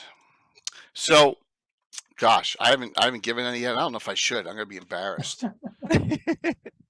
Well, we're giving our best now. Less he put the standard. Less Mike put the standard so high that I burned my biggest ones now. So yeah. I love Treasures of Greyhawk. We all know that. I mean, it's just fantastic. Yeah, and great book. And if you want to name something, and I don't know if this is obscure or not, but I think it is. If you want a named item that you can actually be there for the creation of it as it is made, this adventure, and I just ran this recently, about a year ago live, Crossing into Steel. With this, you're going to actually create from Santher herself, who's a former paladin and now she's dying, a priestess of Ernest. You're going to actually be able to turn her into a weapon, a Holy Avenger. And I just think to myself, is there anything cooler than in the course of gameplay, you're with this person, there's a backstory and all, and it gets at the end, you are creating an item, I mean, That never happens. it never happens. It's usually your fine item or whatever. Yeah. So it's kind of I put this into Shield Lands because that's where it actually takes place. But I put it in the we had a whole series of stories, and now Tom's character Pelennor the Golden has this weapon, and there's a second adventure that goes in. You don't have to run it right away, but there's a second adventure that this thing has a nemesis to destroy. That's eventually going to have to happen down the road. But I just think that that's like at another level, that someone's created this so that, wow, I can actually make something that doesn't exist at the point. And that's my little contribution here first here. And here is Santher, the Holy Avenger. Good one. Yeah. Holy Avengers. Yep. Are It only they ma- generally Yeah. like sentient weapons, you think? Oh, I know. I've made a lot of sentient Avengers that are beyond Holy Avengers. Yeah, but Holy Avenger, a campaign always needs one, so to speak. Yeah, so yeah, absolutely. I love one of the things I love a lot. Yeah, it is scary, but she wills it. She Yeah. wants this done to her. Still doing. That's good the thing. That's the thing. There's also another weapon in the Slavers. It's called Mouth of a Graveyard. Wow, classic Sammy. Good to see you. Wow. Wow, that read just got me. So, Classic Sam, it's great to see you. I know you're such a wonderful supporter of ours and of Robert Hartley, and I really appreciate the raid in. Thank you so very much. Hope your stream went well. It's called Mouth of a Graveyard. That also has another Spirit of a Paladin in it as well, but that is it. That's referenced in the Slavers book, but she's already in there. So another female paladin that put her essence into another weapon. So, but it's kind of a really neat thing. And there's a lot of instances of that, I think, in Greyhawk, but the one that goes from the beginning adventure to not existing to actually existing, I think is cool. So check it out. I mean, Treasures of Greyhawk is really an underrated publication. Absolutely fantastic one. I may do a whole Gabbin show on it at one point and go over a lot of the adventures at some point down the road. So, okay. See, mine are short because I'm not on the level of especially of Les. They're great. I don't care what they're great stuff, man. Yep. Always gets me going. Well, you're up, Les. Oh, well, let's see. In that case, I'm going to take something that you presented, and I'm going to take something that Anna presented, and I'm going to approach the two in such a way that I'm going to hopefully demonstrate the ways in which you can take the encounter tables from the Greyhawk, from the box set and the Gazetteer, and from the old DMG, and derive some lore from it. Ooh. And also derive some lore from those old 1980 minifigs that were done for the World of Greyhawk setting. Cool. And then after that, I want to throw out something that's a little more complete, but along the same vein. Now, you guys know that I am a huge fan of the pulps. And I'm unapologetically and unabashedly a fan of some of the same material that Gygax loved. Now, this is inevitably going to lead to the minifigs included a set of cavemen from the Cairn Hills. And what you see there is, well, that strikes you as odd, doesn't it? I mean, it's just like you have this quasi-medieval setting, and then you have cavemen. But then, as I was researching this, because I was looking up all these caveman references, and I realized Joe Block actually did a blog about this, where he number crunched some of the same tables that I'd been looking at. And he pointed out that if you look, with the encounter tables, the valley portions of the mountainous portions of the Valley of the Mage, the Barrier Peaks, the Crystal Mist, the Jotens, the Hell Furnaces, the Catspurs, and the Yaddles, 2.2 to 3% of total encounters there will be with cavemen. and if you go to the South Mountains, separating the Dry Steppes and the Sea of Dust, 20% of the encounters there will refer you to the Pleistocene era encounter tables in the Dungeon Master's Guide. Oh my gosh, John and Blue Box would go nuts. So one of the things that I was going to mention with that is, yeah, you have these lost, and I got to say, Joe Block and I were of one mind on this. All these Edgar Rice Burroughs style Lost Valley, Lost World kind of stuff, going all the way back to H. Rider Haggard and stuff. Yeah.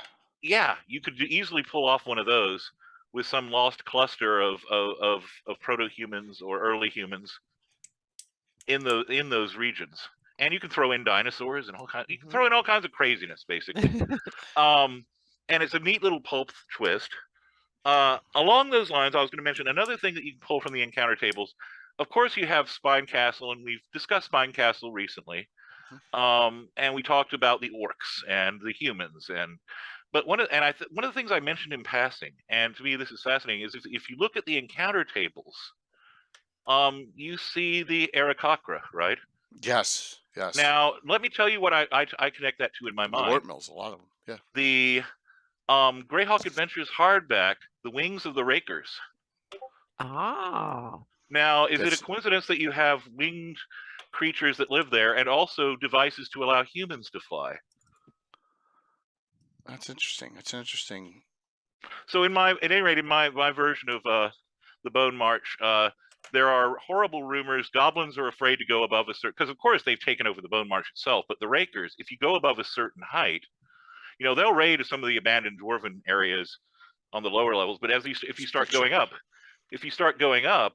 the goblins are afraid, because the goblins tell story amongst themselves about these horrible Longshanks-looking birds that swoop down and pick them up and carry them off and then drop them. And there are Orc Patrols that are found just basically clawed, or their bodies broken and impaled on rocks, right? And there are also rumors that there are humans up there, and that terrifies them further, because they're not sure, which is attacking them, which is responsible. Are they these bird folk, or is it the humans? What? So there are all these rumors going around amongst the humans that kind of parts of the Rakers actually scare them. Okay. Not the parts that they came from, not the lower portions of the Rakers, but the higher up you go, the more frightening it becomes to them. So I didn't notice this, Les. That's a good point here. It says right here. It says the Wings of the Rakers gives you the understanding the language of the Aarakocra. Yep. In addition, and the mimic their diving attack maneuver. Yep, that's why I said that in my version, they're not sure what's attacking them some of the time. They'll find these broken bodies. Right. Is it these winged humans, or is it the bird folk? Who is killing them? Nice. And is there an alliance? This would be the other thing that players might think. Is there an alliance between the Aarakocra and some population that uses artificial wings? And could that be focused against the humanoid invasion in some way? It's very cool. So that way you can have the cool moment in Flash Gordon where the Hawk Voltan and Hawkman all swoop in. Exactly. Now my other thing along those lines, which is a little more complete, and okay, this is from Dragon 292, right? Okay. And it involves Duergar, halflings, and dinosaurs. Oh my gosh. I don't think I have that dragon. It's an article called Rune Skulls of the Aber Owls by James Jacobs. Oh. And it has there were rumors of a Duergar mining operation, and of course the Duergar tend to ruin whatever they're mining, right? So a group of halfling druids went up, and they found that they found all these dinosaur fossils. And they realized that it isn't just the fact that there are dinosaur fossils. There are 100 of them, 100 skulls, dinosaur skulls, stacked in a perfect pyramid and inscribed with runes. And they realized that this had to be some sort of holy place, right? At any rate, so they do some research, and it appears to be written. This runes seem to belong to an ancient Elven alphabet. Okay. Now, they're continuing their work, and I'm not going to reveal many spoilers, except that the Duergar come back and, or the Duergar basically make a discovery with these halflings. The halflings are dead. But then something goes wrong. They steal these scrolls translating some of the or transcribing some of the magic that the halflings had done. And they start missing appointments to Duergar with their bandit contacts. And the bandit contacts come and realize that basically it's as if invisible dinosaurs had destroyed the Duergar. Huh.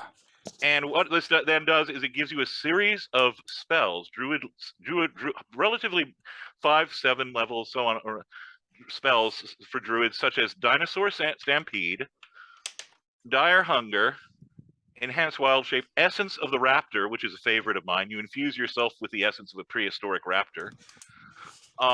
Hungry Gizzard. Basically, this fleshy mass comes out of you, and it consumes you. This giant gizzard. So, what is this Dragon 292 or 294? 292, the one with the winter themed cover. Okay. Wow. So James Jacobs really stepped up on this article. Yep, and also you're gonna love this.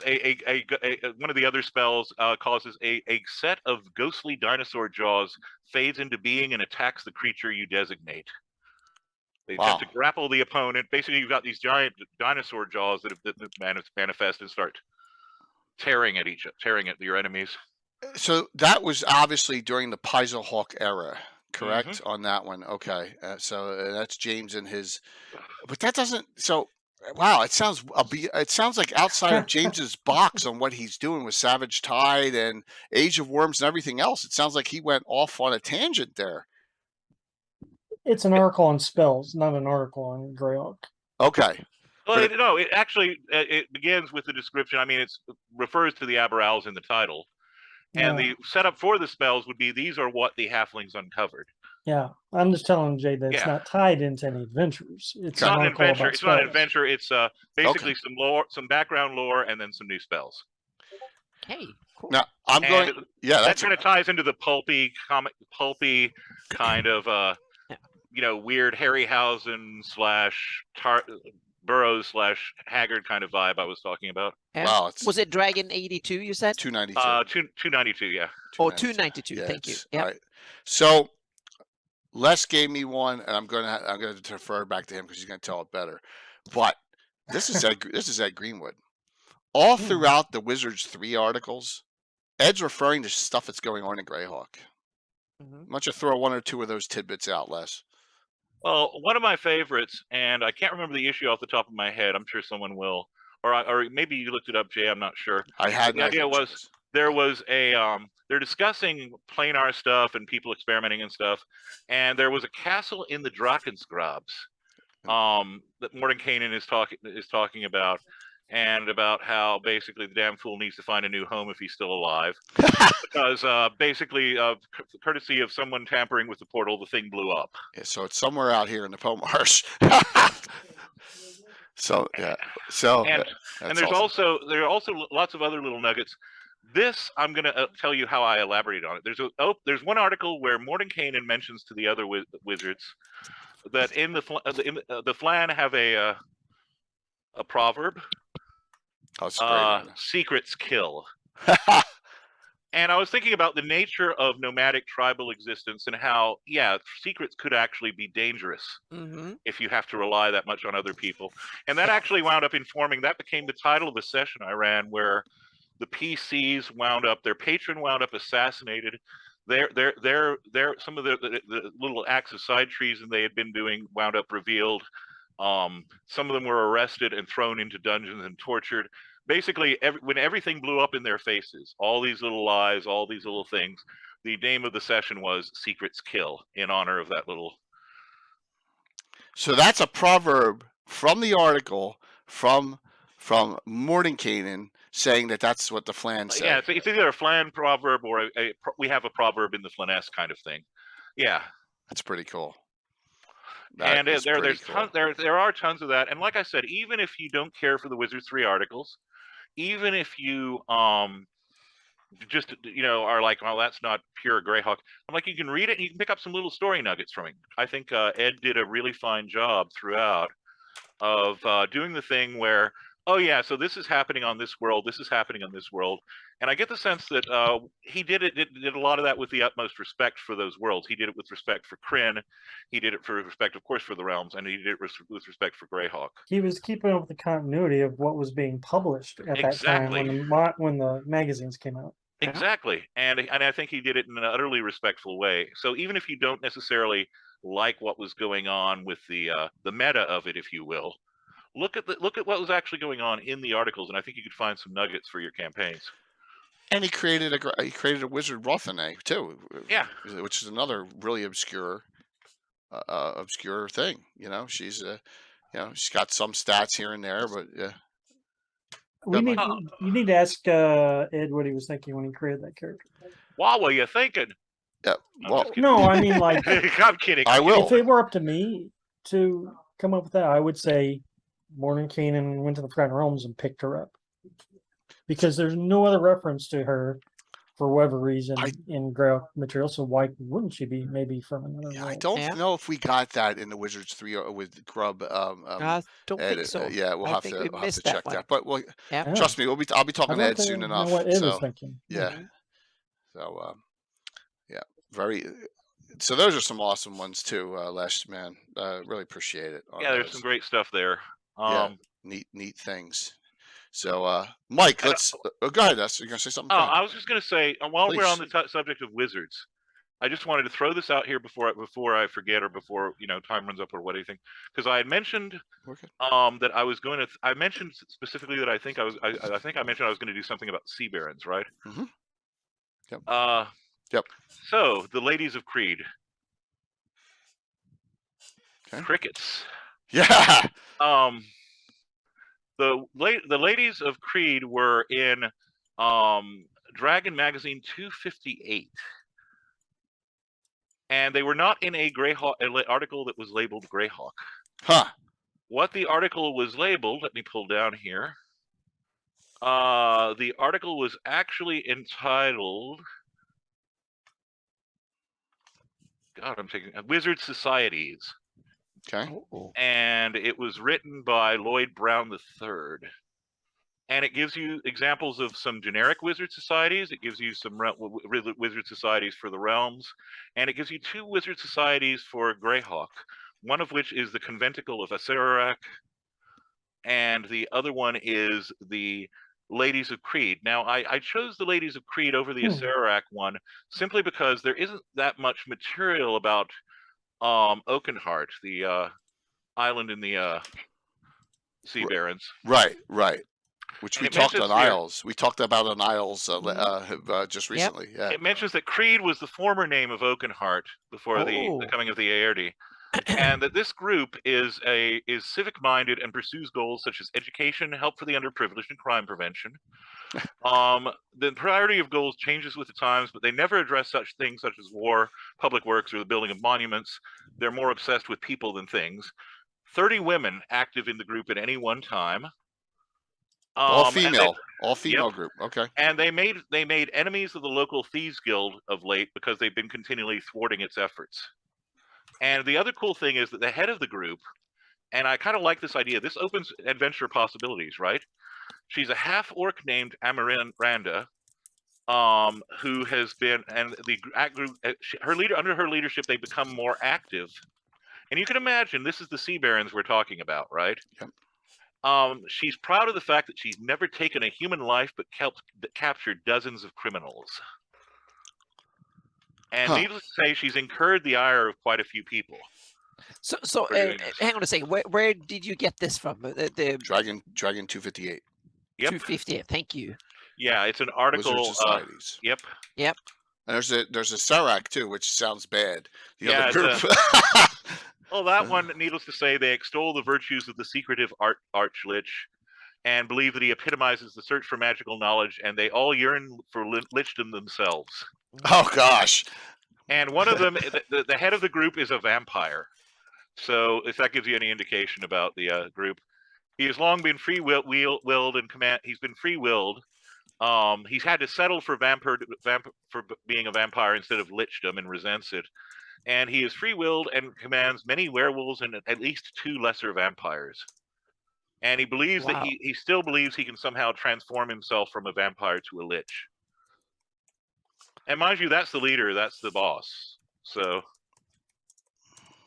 and a new member must take a solemn oath supposedly witnessed by an avatar of Orcus, confirming his eternal membership in the group, transcending even death. So there you go. That's the second group that was in there. Yep, absolutely, Nagoya. So I'm going to answer a real quick question for someone in chat who's asked.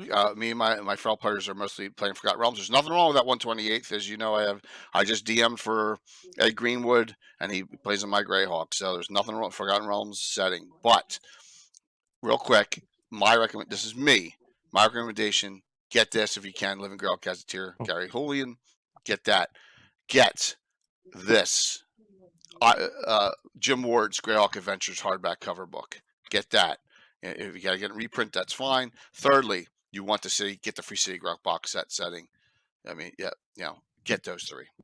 Whether you get them in PDF, They're all available at PDF from Drive-Thru RPG too, or reprints. Some of them I think might be. Absolutely, those are the three I would recommend. It gets you from first edition to third edition. Yeah, if you want to go old school, then or go back to the roots, then get the 83 box set, also available from Drive-Thru RPG. Greyhawk Adventures is it's just got so much tidbits in it. And you the best way to find all cool Greyhawk stuff is go to Drive-Thru RPG and then do a search for Greyhawk, and you can find PDF versions of a lot of old goodies. And just keep on watching here. And always and never hesitate when you're dealing with different editions to modify material that you come across. Like, it doesn't have to be halfling druids that discovered those bones. It could be half-elf druids. Half-elf druids, or it could be a band of old faith druids, like just your normal human druids. Cannon wires. Yeah. Join the Discords, plus join the Discords. And there's also Greyhawk Online Discord, but you need to go through their website to get that one as well, the Discord link. So, but yeah. And I'm glad to see there's a lot of people asking these kind of questions and all. So I'm sorry to go off on a tangent there. Les, I mean, my gosh, these are like, I think you just talked about multiple Dragon articles that I've never looked at. And I know Anna hasn't looked at them either. No, I'm typing it in here. So I need to. These are like grand slams. And I read that article about the wizard societies, and I didn't get that. So I skipped over it and didn't react to it. So thank you, Les. Yep. No problem, guys. Very cool. Mike. All right. Well, I will not be getting to the magazines, but I know Anna likes her maps. I think one of the more recent maps, didn't you finish Het Monoland, right? Yep. So the complete Het Monoland jungle maps is in the Scarlet Brotherhood, right? I'm gonna bring that up. Yep. Second edition. Yep.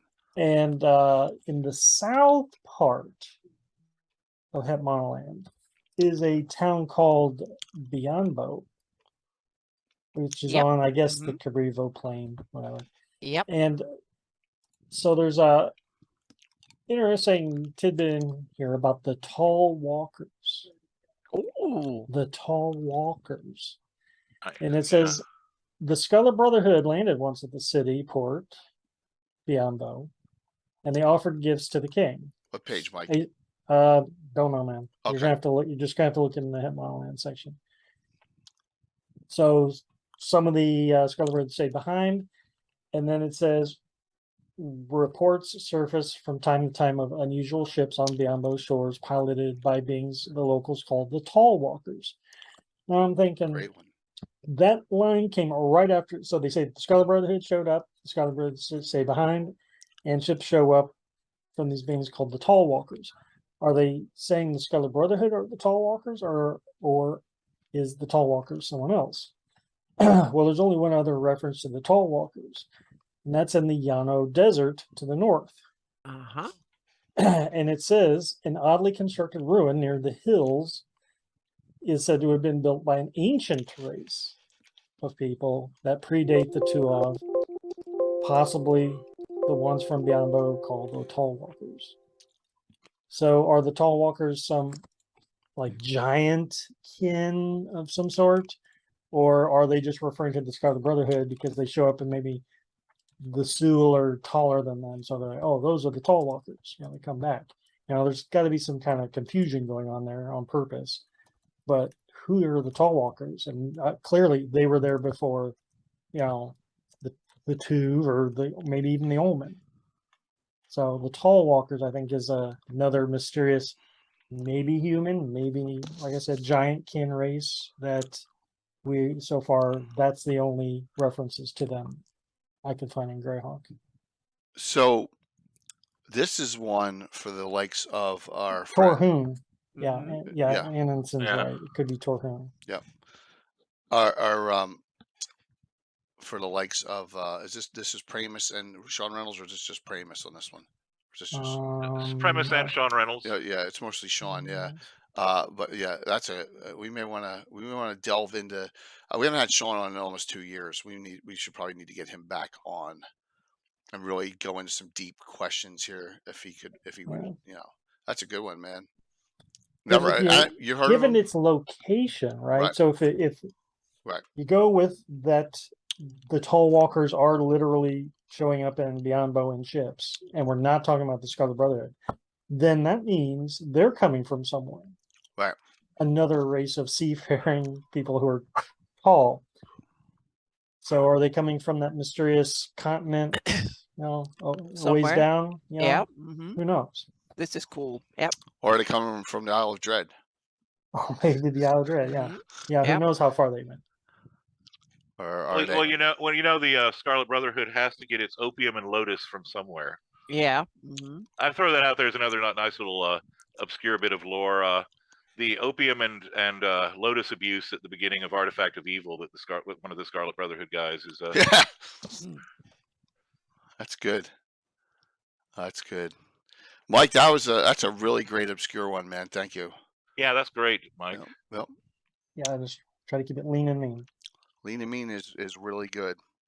Aaron, you got one for us?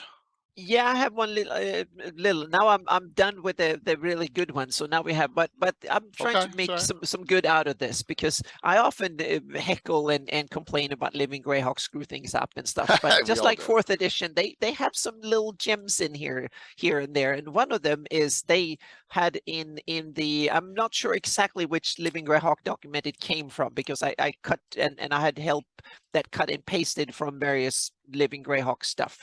And there's an Order of the Storm. That was an old Flan order, Druidic order back in the day, around the Empire of Vecna to fight Empire of Vecna apparently. So we're talking 2,000 years ago or something like that. So minus 1,000 roughly. Order of the Storm. Yeah, Order of the Storm, and I thought that was kind of cool, and they are mentioned in the Kungen Tholnir place at the Rift Canyon. They had an alliance with the giants there and stuff. So they're mentioned a few times, speckled around and in Living Greyhawk stuff, the Order of the Storm. So I kind of thought that sounded kind of cool, so I took it into my history and because I needed some old Flan connections and stuff for my campaign.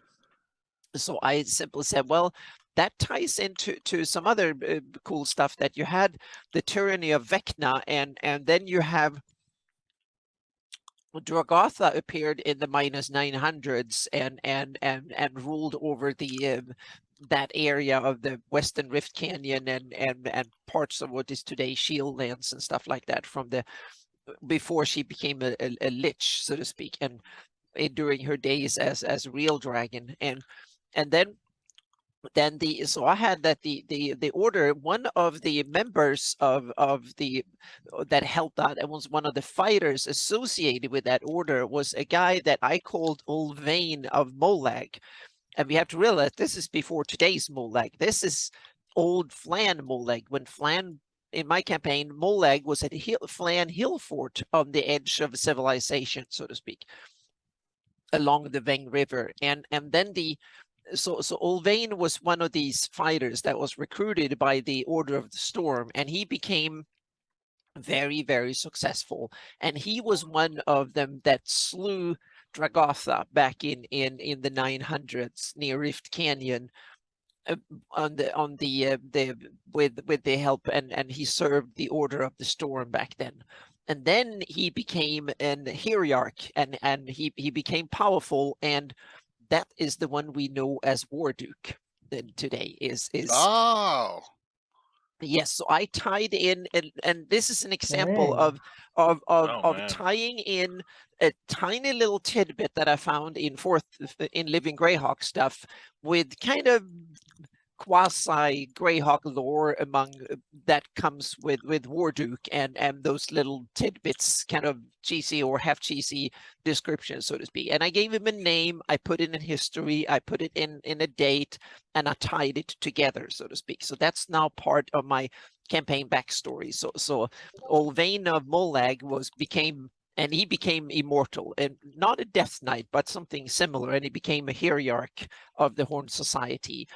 But he didn't turn out that way. He was just a really talented fighter back then, so to speak, that a Flan fighter back a long time ago. And now he's still with us as a hierarch of Horn Society. Nice. And we don't really know what happened to him during or after the Greyhawk Wars. That's the question, so to speak. So that's what I tied together a little bit of snippets and things here and there, and then weaved my own kind of campaign lore around it, so to speak. So I just wanted to put out there are a few little quirky things in there that I cannot tie together.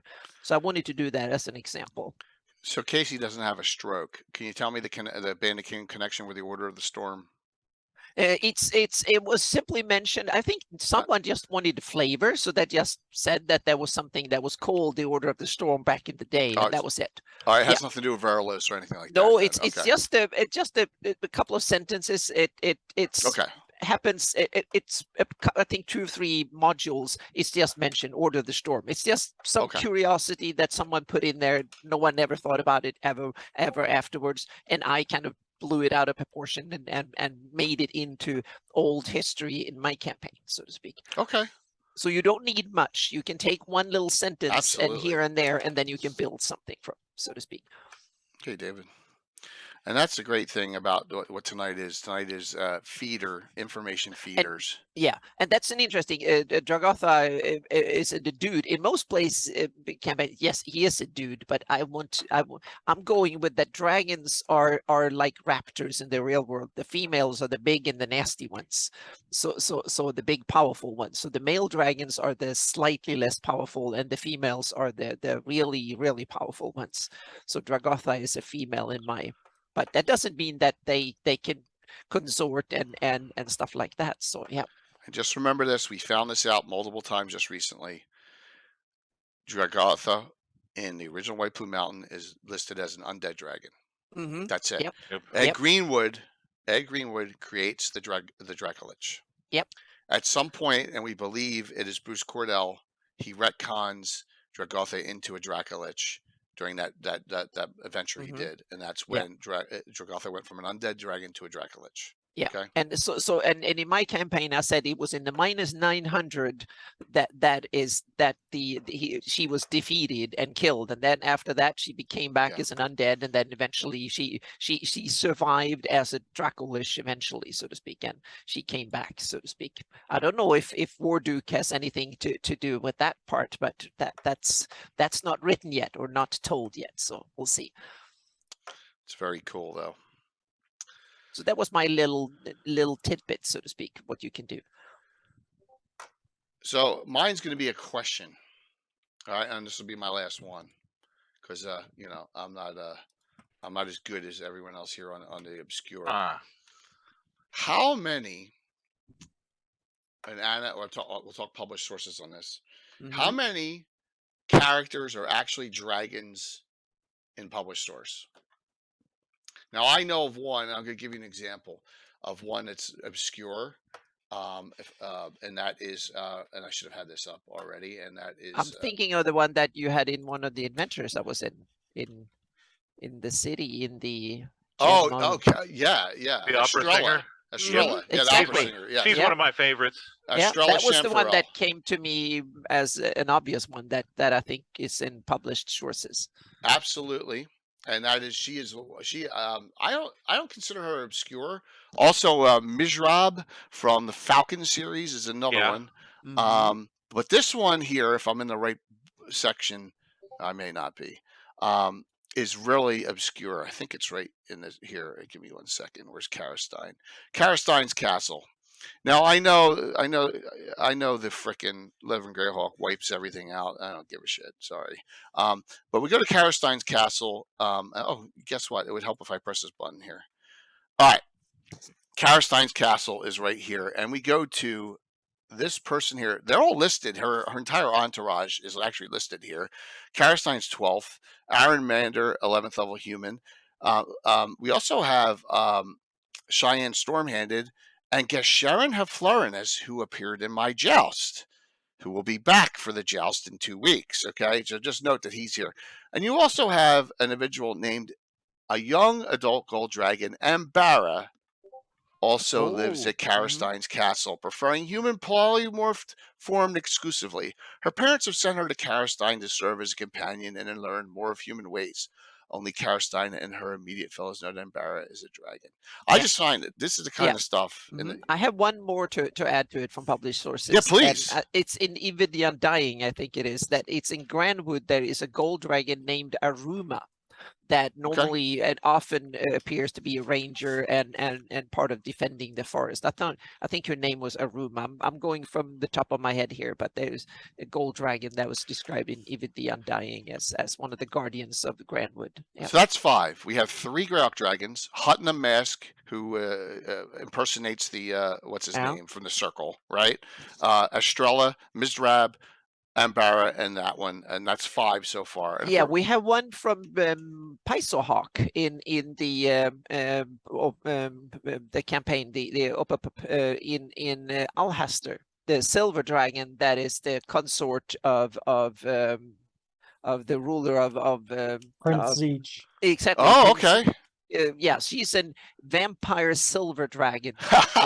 Nice. Is and so that's another one from and it's published Greyhawk, so it's from the hang on a second, their first campaign, the one that starts in Diamond Lake and stuff. Age of Worms. Exactly, Age of Worms. Yeah. Yeah. Yep. So some of the things that I like when I see that. And it's not overdone, which is another thing I'm trying to say in Greyhawk. There's not 100 of them. There's some, and you understand Greyhawk dragons. That's what they do. But the other colors, gold and silver. Now bronze supposedly can't do human form, but it's iffy on those. Maybe allowed, maybe don't. They can do animal form, but just. I think that's a neat thing with the setting that they're there, and there are places that they're listed in published source. All right, so we'll go around one more time here. If you got something, just throw it out there. Les, what do you got? Okay, gonna do 2 books. Okay, You get a twofer. The first is going to be one that I mentioned to you when this subject first came up, Jay, and it's a good example of a 2e book that's actually for another setting that actually contains Greyhawk lore, and that would be Thri-Kreen of Athos for Dark Sun. Okay, yeah. There is a piece in that, or there's a section in there which winds up going over the Thri-Kreen of other worlds, and there's a portion of that devoted to the Thri-Kreen of Oath. Okay. And it goes into, among other things, the Sea of Dust, the edges of the Sea of Dust and the Hell Furnaces. Useful, like I said, if you're interested. I know that my mind's gone blank here, It's okay. but Blue Box? Yes, he loves Blue. He loves Dark Sun. Yeah, I think he did a piece for the Oath Journal fairly recently, the last 3 issues, drawing on that lore from that book. And similarly, Christoph did a piece, a kind of follow-up piece discussing the lore from that book. But if you can get your hands on that book, it's a good read. It goes into quite a bit of detail, and it explains how the Thri-Kreen of Oath are basically related. They're identical to one of the types of Thri-Kreen that you would encounter in Athos. But of course, they're kind of adjusted for the environment. I highly recommend that book. Are there Thri-Kreen in all, Mike? No? Okay. Maybe in the dry steppes. Okay. Just asking. That's cool. Les, the second source I was going to mention along these lines would be we're going to go back to another Chris Pramis moment. Okay. And that would be let me see. That would be his Guide to Hell. Yeah. That's a, because oh it- yeah, yeah, this is an awesome one. yeah, it is, and it's neglected because it's a 2e book that did Yeah. not bear. It appears to be just a generic book, Yeah, and a lot of the lore in it is applicable to a lot of stuff. And of course, it has some elements influenced by earlier Planescape publications about the Hells. But what's nice is that it goes into the these different orders that were founded on Oath to combat devils. Yep.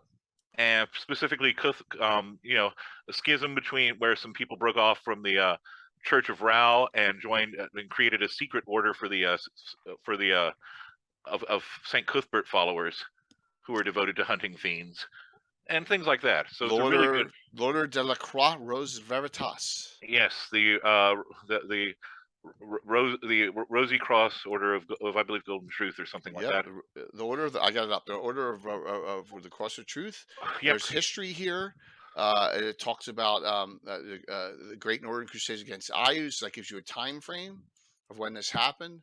This is one of those this is like my equivalent of this, which I say is a Greyhawk publication book, Bastion of Faith, because it's got Heronius and Hexter priests in it. Exactly. That would be another. If I were to do it, that would be another great one. By the way. Neglected and full of nuggets. Full of nuggets, and especially priests in there written by Eric Boyd himself. Yes, exactly. Yeah. So this was in our black bordered book where they're like, where do we put this stuff? And then we get these tidbits. This is 3 pages. This is not short. These articles, this Rosy Cross of Truth articles, and all the different other sub orders and stuff. This is a decent sized article of, and look, it's even got a picture of the headquarters. So, yeah. And I guess the one last thing I'd throw away, because this is just something that's mentioned twice in 2 publications, right? Karishast, Aridian warlord who led a confederation of tribes to try to take stuff from around the Cairn Hills down to the domain of Greyhawk. He was a sadist and a cruel bastard, basically, who was killed who died under mysterious circumstances. He was ambushed. His sons interred him in a spot in the Aberrals called the Caves of Sleep. And you'll find more. Basically, the place, and then his sons fought each other. And the site of their battle in the gnarly forest is a contaminated site of evil known as Bad Deep. Exactly. That appears exactly in Carl Sargent's From the Ashes. Yep. Mm-hmm. And Creighton Broadhurst did a piece on both Bad Deep and the Caves of Sleep over on WotC's site. Is that the only place that's available is on WotC's site? Now it would be through the Internet Archive. Yeah. Can you pull that off that Internet Archive and get me either a JPEG or a PDF of it? Yeah, please do, because I don't want that getting lost. That'd be if you could, Les. That's an awesome article idea. And if it's not in a publication like a Dragon, let's make sure on that one. Yeah, I know there's a lot of material that was done over there by Paul Luby and Creighton and a bunch of other people. For example, I should mention this while I've got you guys here. When we were talking about obscure lore, and I hate to hog the time or feel like I'm you're doing no, you're fine, Les. Trust me. Yeah, you're good. There was let me see if I can find it, because I was looking at this just earlier too, because I was doing research into something else. But there was a article that was done by the 2 of them about Safeton, right? Mm-hmm. And it mentions, I think you guys will love this, in a sidebar, a game called Yaletalk. The old families of Safeton resolved their not infrequent disputes using a tradition that dates back to the days of the Sewell Imperium. When the noble houses of the Imperium fell out, their grievances were often settled through Yaletalk, literally noble truth, a game that tests the intellect and endurance of the players. Played using a pair of magical spheres inscribed with complex runes and geometric shapes, each player must use his fingers to activate sequences of runes to best his opponent. With every lost play, poison needles snick forth from the sphere and prick the fingers of the loser, slowly sapping his strength, till at last they yield the game or are rendered senseless by venom. Either circumstance settles the dispute in favor of the victor. This family is played to this day among the old families, and Safeton is home to one of the few sets of Yaletalk spheres in the Flonesse that predate the reign of colorless fire. Wow. cool. That's something I've never heard of before. So, Wow, that's really cool. So Sarsdale Gauger asked a question here. What's the panel's opinion on using Latin in non-Earth fantasy setting? Uh, see, Like that the that would be Rosy the one thing that Cross. kind of threw me about that. Yeah. But here's what I would say: if you're saying that it's an approximation to something, right? Like Right. you're not creating old Aridian or something, but you're using this as an approximation for old Aridian. I can see that. Mhm. Okay. Well, we're using English. We have to use some sort of real language. Exactly. Right. That would be my that exact sentiment on it. Yeah. It's like just assume that it's flavor and that you're saying that Mhm. it's some Yeah. dead or dying language. Mhm. But I also get a little bit worried when you assign real world languages to various. I want them to be fantasy-esque, so to speak, and Yeah. not tied into that's Or France if or worse that's comes old. if Yeah. worse comes to worse, just translate the phrase into English and use it. Yeah. Or you Um, can use some sort of pseudo Latin and stuff like that too. So yeah. It's a great question though. yeah, it is. It's a because good one. And It ties into the essence of immersion yeah. and verisimilitude and what really works and Yeah. doesn't. So Mhm. And it's also up to you as a DM, meaning which direction do you want to take? Meaning you can do an analogy of a fantasy analogy of the real world. There is nothing wrong with it. and Curtis makes the valid point Yeah, there. dragons. All the dragon names in the 1E monster manual.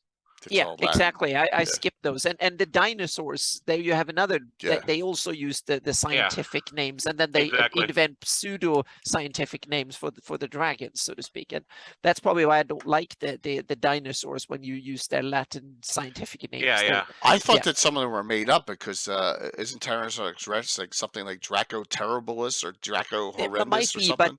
but they kind of they play with the scientific Okay. Latin names, and some of them are, Right. and some of them are like Brontosaurus or whatever. I think never existed. They found that out. It was Yeah, the they're Allosaurus, hodgepodge of Yeah. so there's a lot of, but it's one way, and you can, See- if you want to use that, then go for it. Yeah. And yeah, with dinosaurs and stuff, the other cool thing is how many people in the flesh are really going to know what a dinosaur is. Yeah. So you describe it or you throw the mini on the table. The players may know, but their characters are going to go, "What the hell?" Even more Yeah. than the Yeah. players. You can Even though call the them- players will be doing that. Yeah, you can call them a sand lizard or Yeah. or a proto dragon or whatever, and then all of a sudden they are fantasy-esque. But we basically take the stats of a dinosaur, but you kind of give it a fantasy overhaul a little bit, Unless and you're fine. regular Yeah. adventuring in the Isle of Dread every day. Mhm. Yeah. So Mhm. cool all the way. One last thing I'm going to throw out is one of the best reasons to do this, I think, also is that players and DMs have a tendency to get jaded. It's like, you know what an orc is, you know this, you know the stat block for that. Yep. When you start looking through editions and drawing on lore or converting monsters or stuff like that, your players are going to go, "What the hell? That's not in the monster manual." And you're going to go, Yep. Yeah, and it's about Bingo. to kill you. Mm-hmm. It's funny Ed didn't say that Saturday night. What the What hell's a Murloc? Yeah. Mhm. But yeah, I mean, you have to. I mean, that's a key. Yeah, unless you're dead on. Yeah. You got to keep it fresh. You got to keep it Mhm. changing up. You got to add things, especially after decades. Yeah, you have to do it. No, it's a great point. And there's nothing better. And I always say this: take one or two little tidbits, connect Yep. it into the game somehow. It doesn't have to be. It can be Anna's map reference. It can be someone mentions a name, someone mentions a location, and that's it. Just to connect it into Greyhawk. So, Yep. Mike, what do you got? You got one here closing out? Sure. Let's see. So one thing I don't think we've covered so far is Planescape. Okay, no. Ooh. Oh, I bet I know where you're going with this. Go on, I want to hear it. Okay. So in the city of Sigil, Yes. yeah, there are a series of rulers called the Factals, and one of the big Factals mentioned in the book, probably one of the two rulers of the city overall, is a guy named Duke Rowan Darkwood, Okay. and he is like this Yep. ranger priest, high level, like 19th, 20th level.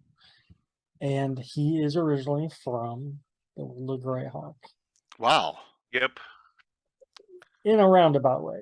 So is that Grub for the Planescape original writing on that in Sigil? Yeah, I guess so. Okay. Yeah, I think it was starting. I'm not sure who was the author of the particular source because a lot of people did.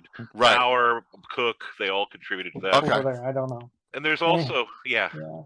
So Duke Rowan is a minor noble. It says doesn't specify what country, but he's such a like a third son or something like that that he goes into being a ranger, and then after some success as a ranger, he falls in like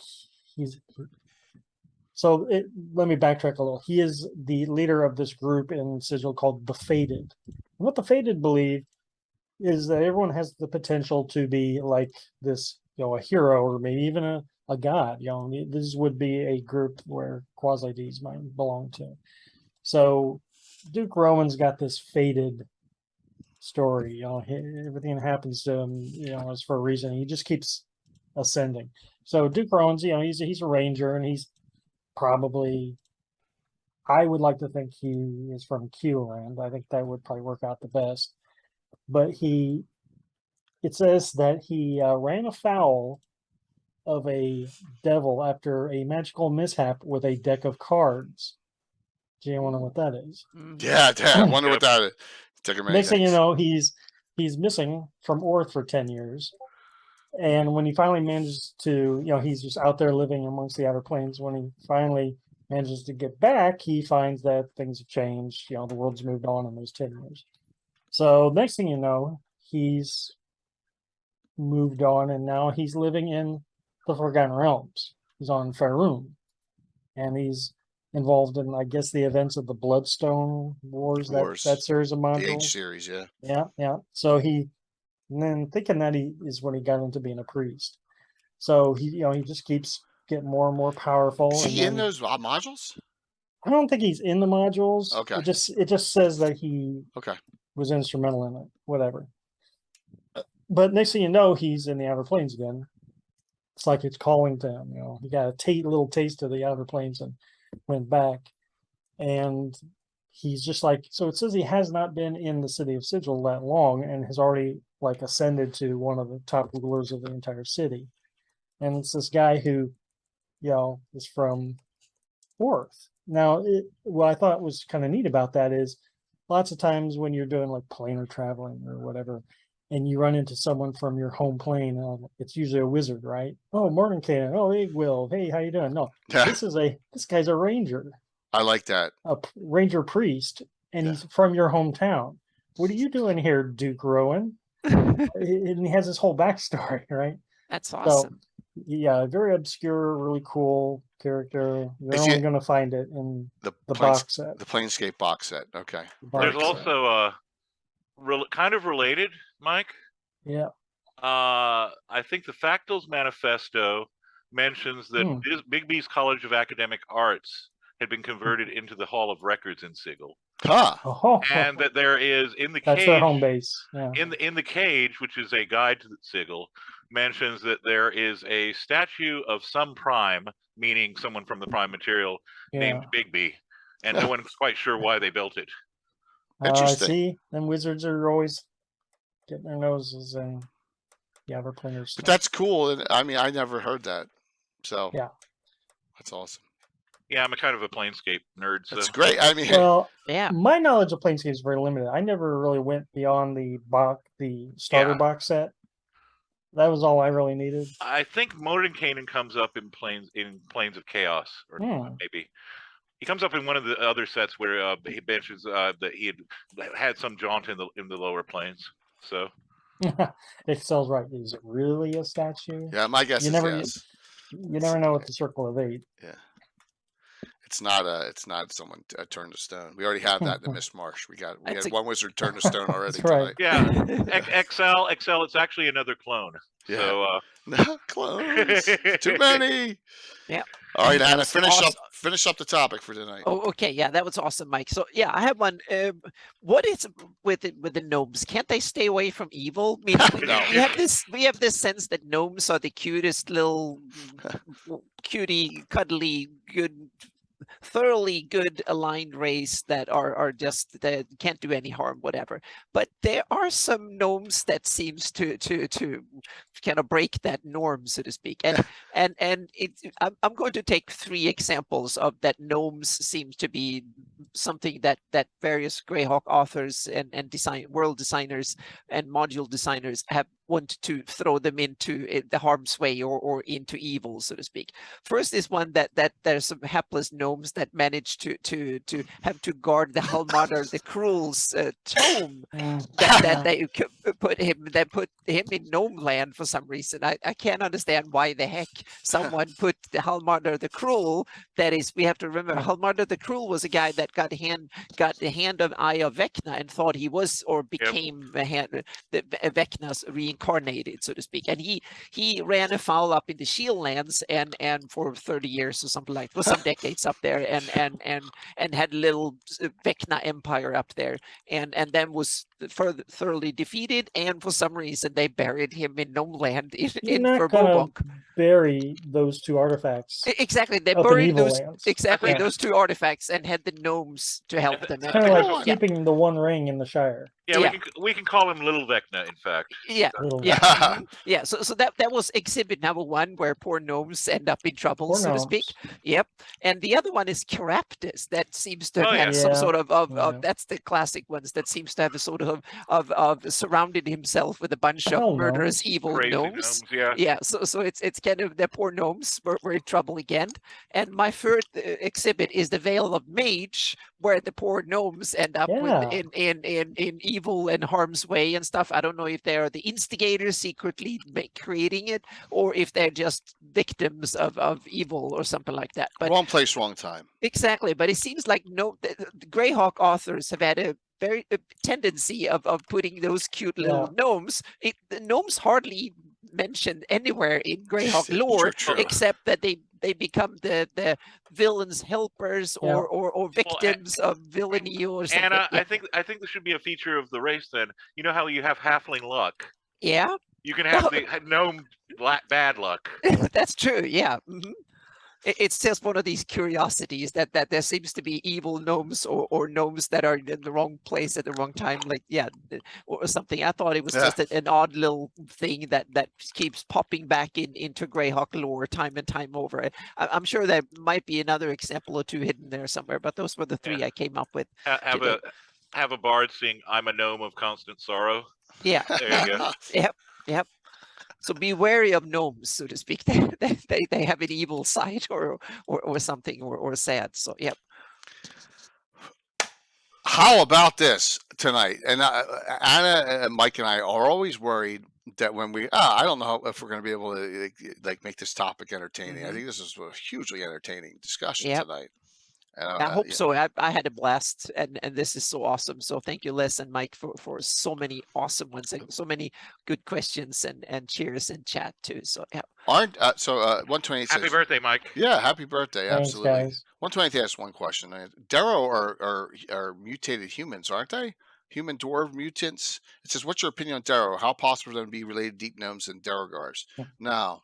Right? Aren't they created? Am I remembering this right? It depends on the world, but they were, in fact, according to the Roger Moore article, Sewell creations. Sewell creations, yeah. And I think I believe Gygax kind of hinted at the same. Just so you know, a little background lore here, or not even background lore, a little information. People can do some digging if they want and draw some ideas. Back in the 1940s, the pulp magazine Amazing Stories, the title of which some people may be familiar with, from the TV show in the 80s, published a series of articles by a guy who claimed that there were these entities who were living underground and were kidnapped. Basically, it was kind of Hollow Earth kind of idea, right? Where there were these entities living underground, and these became known as the Shaver Mysteries. The guy's name was Richard Sharp Shaver. Okay. But at any rate, the idea was that this elder race had left behind these creatures known as Teros. That was the Teros. And Gygax mentioned that's where he got the idea for the Darrows. Okay. The idea was that they were sadistic. They abducted women. They did all kinds of horrible things. But they were originally a slave race, and they were the name itself. Basically, the Taros degenerated into the Darrows in Shaver stories, and that's phrase for derogatory robots.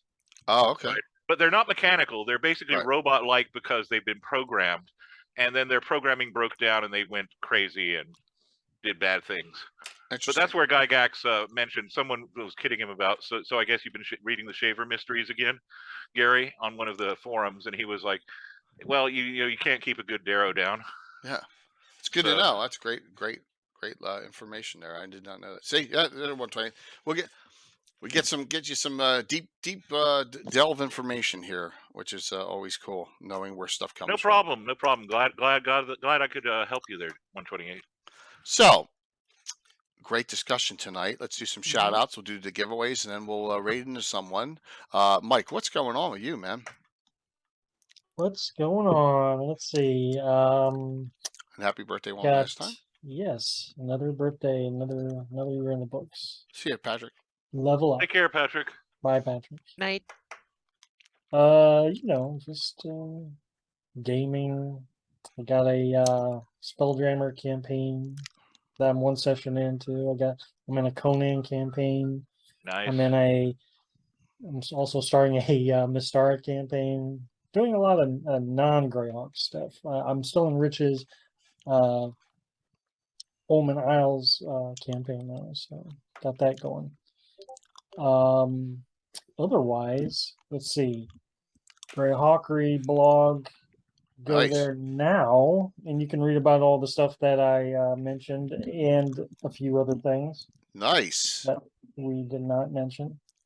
So, yeah, I turned that into a post. That's awesome. Win-win. Nice. Great job. Other than that, I think that's about it. Are you? I feel like I'm missing something, but you ready to get your GaryCon accommodations? That's what I was going to bring up. I just got an email during the show about the accommodations thing. Yeah, it opens up for gold and silver. I'm going to be at work when that happens, so I'm going to be like on my work computer. Yeah. Ready for that. Yeah. Damn. Well, thanks. And Mike, thanks, and hope you had a nice day, a nice big 5-0, and thank you for bringing up the topic idea once again. Another really awesome discussion here. Les, thanks for coming on, man. Hey, not a problem, man. Some stuff that I never heard of before that Les has delved into. Some reference things that everyone can look up. It's going to be. Yeah, it was nice when Jay said Les was going to be on the show. I just was kind of like, now we can relax. We don't have to worry now. Yep. So you guys brought it to the table as well, so don't blame it all on me, man. Les, do you have anything you'd like to shout out or talk about? No, I've got my 2 games coming up, a 1E game and a 5E game at Virtual Greyhawk Con. Both sold Looking out, forward to that. Yeah. Both sold out. Been going over, players should be receiving their pre-gens this weekend, the ones who chose to use pre-gens. Cool. Looking forward to playing in some games there. Been playing in Matthews' cool campaign. Matter of fact, we got a game tomorrow night. Really fun time with that. Great. And other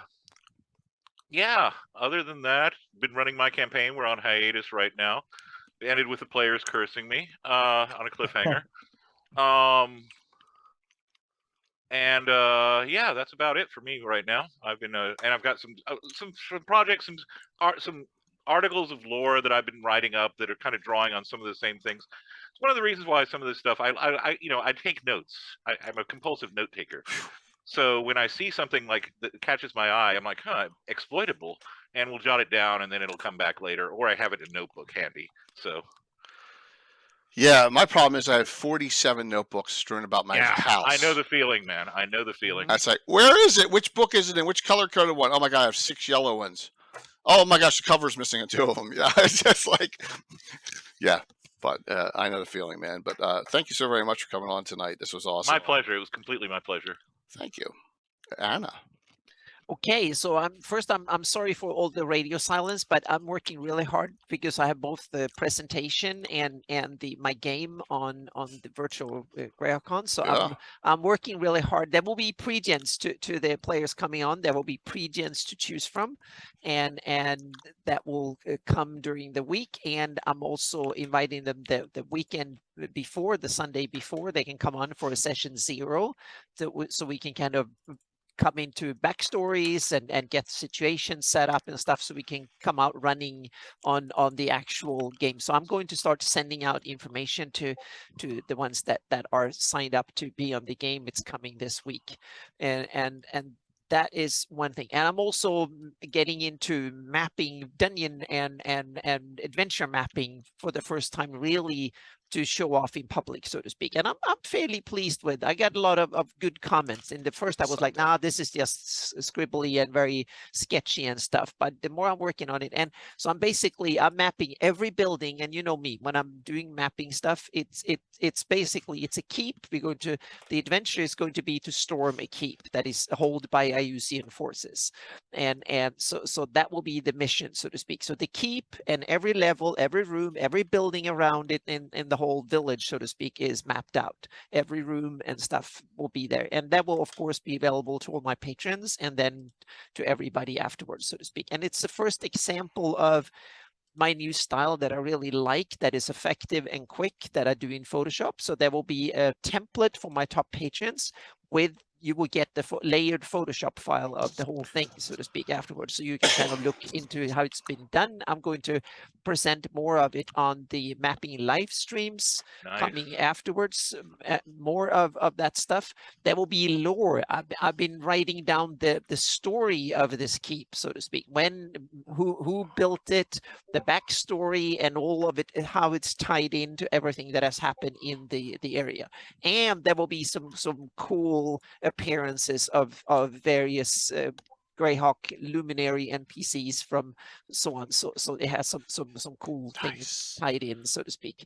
And so that is coming. And also I'm starting to have ideas. I'm going to present ideas for the Heraldry Compendium coming out in this fall. That is one thing that to start looking into it. I hope that we can have print versions of it and stuff like that too. So that's something I'm looking into coming up for later on. But right now it's I'm knee deep and or neck deep in planning for a virtual GreyhawkCon, so to speak, because I want it to be a good game. So there will be some test sessions this week, and then we will have and we have on Friday we have the mapping show. Yep. Fancy mapping show Friday night. Yep.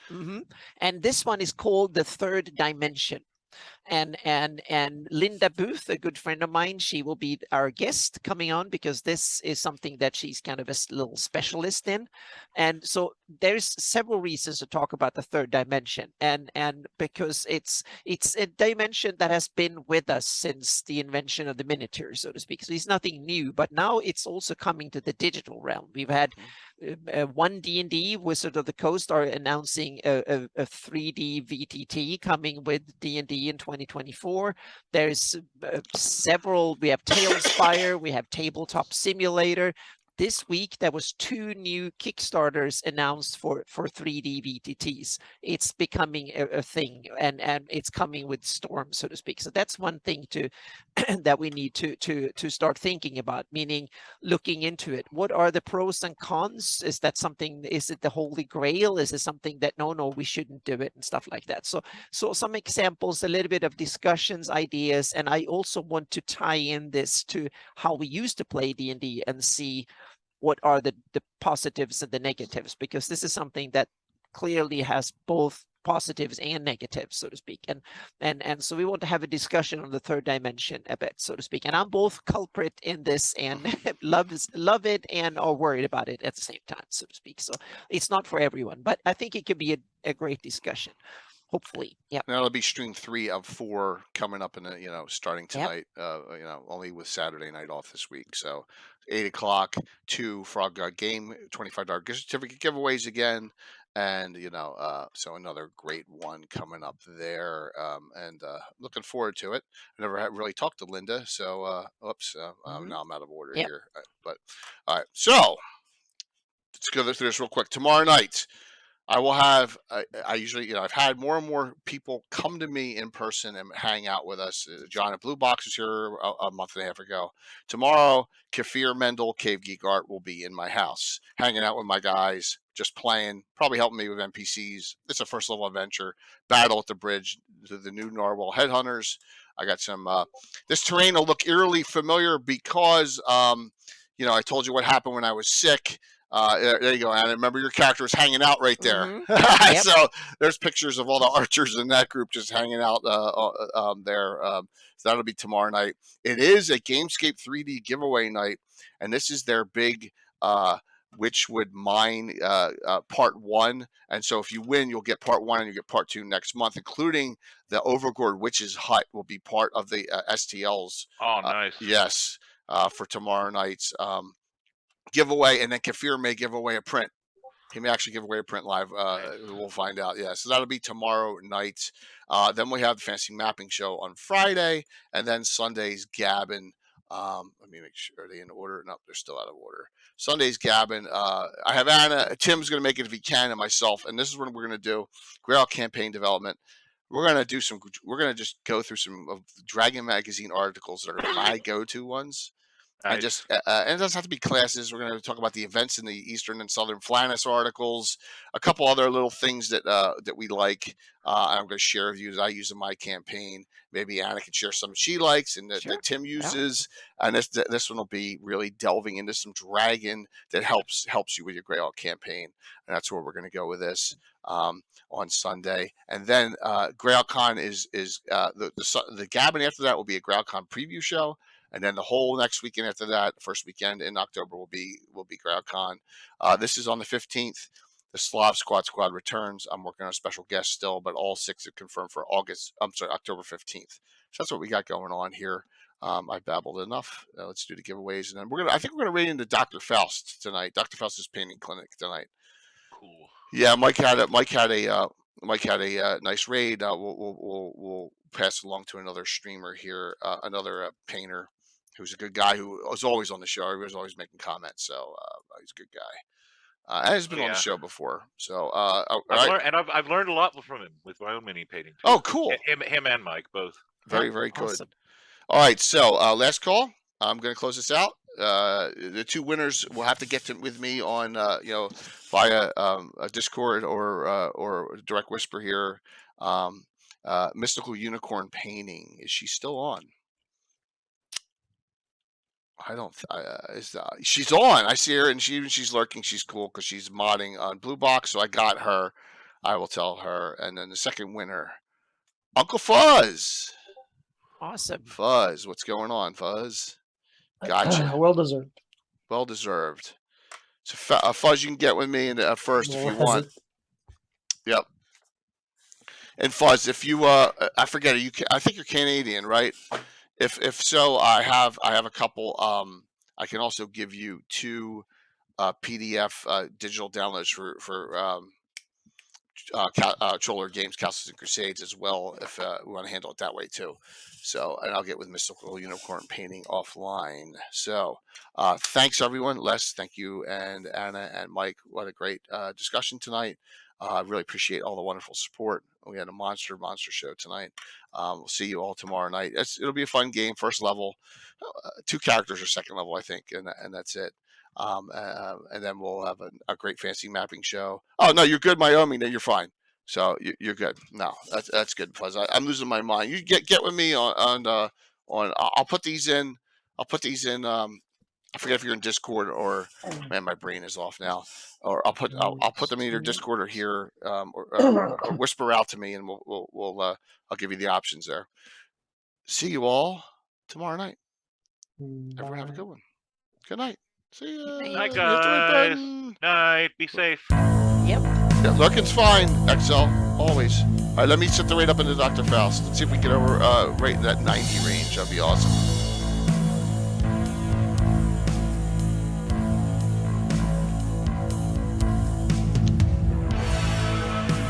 He's painting a dragon, which is cool.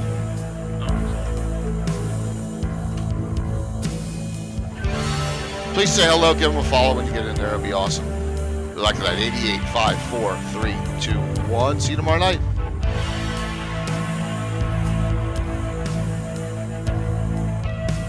Wow. Wow. Okay.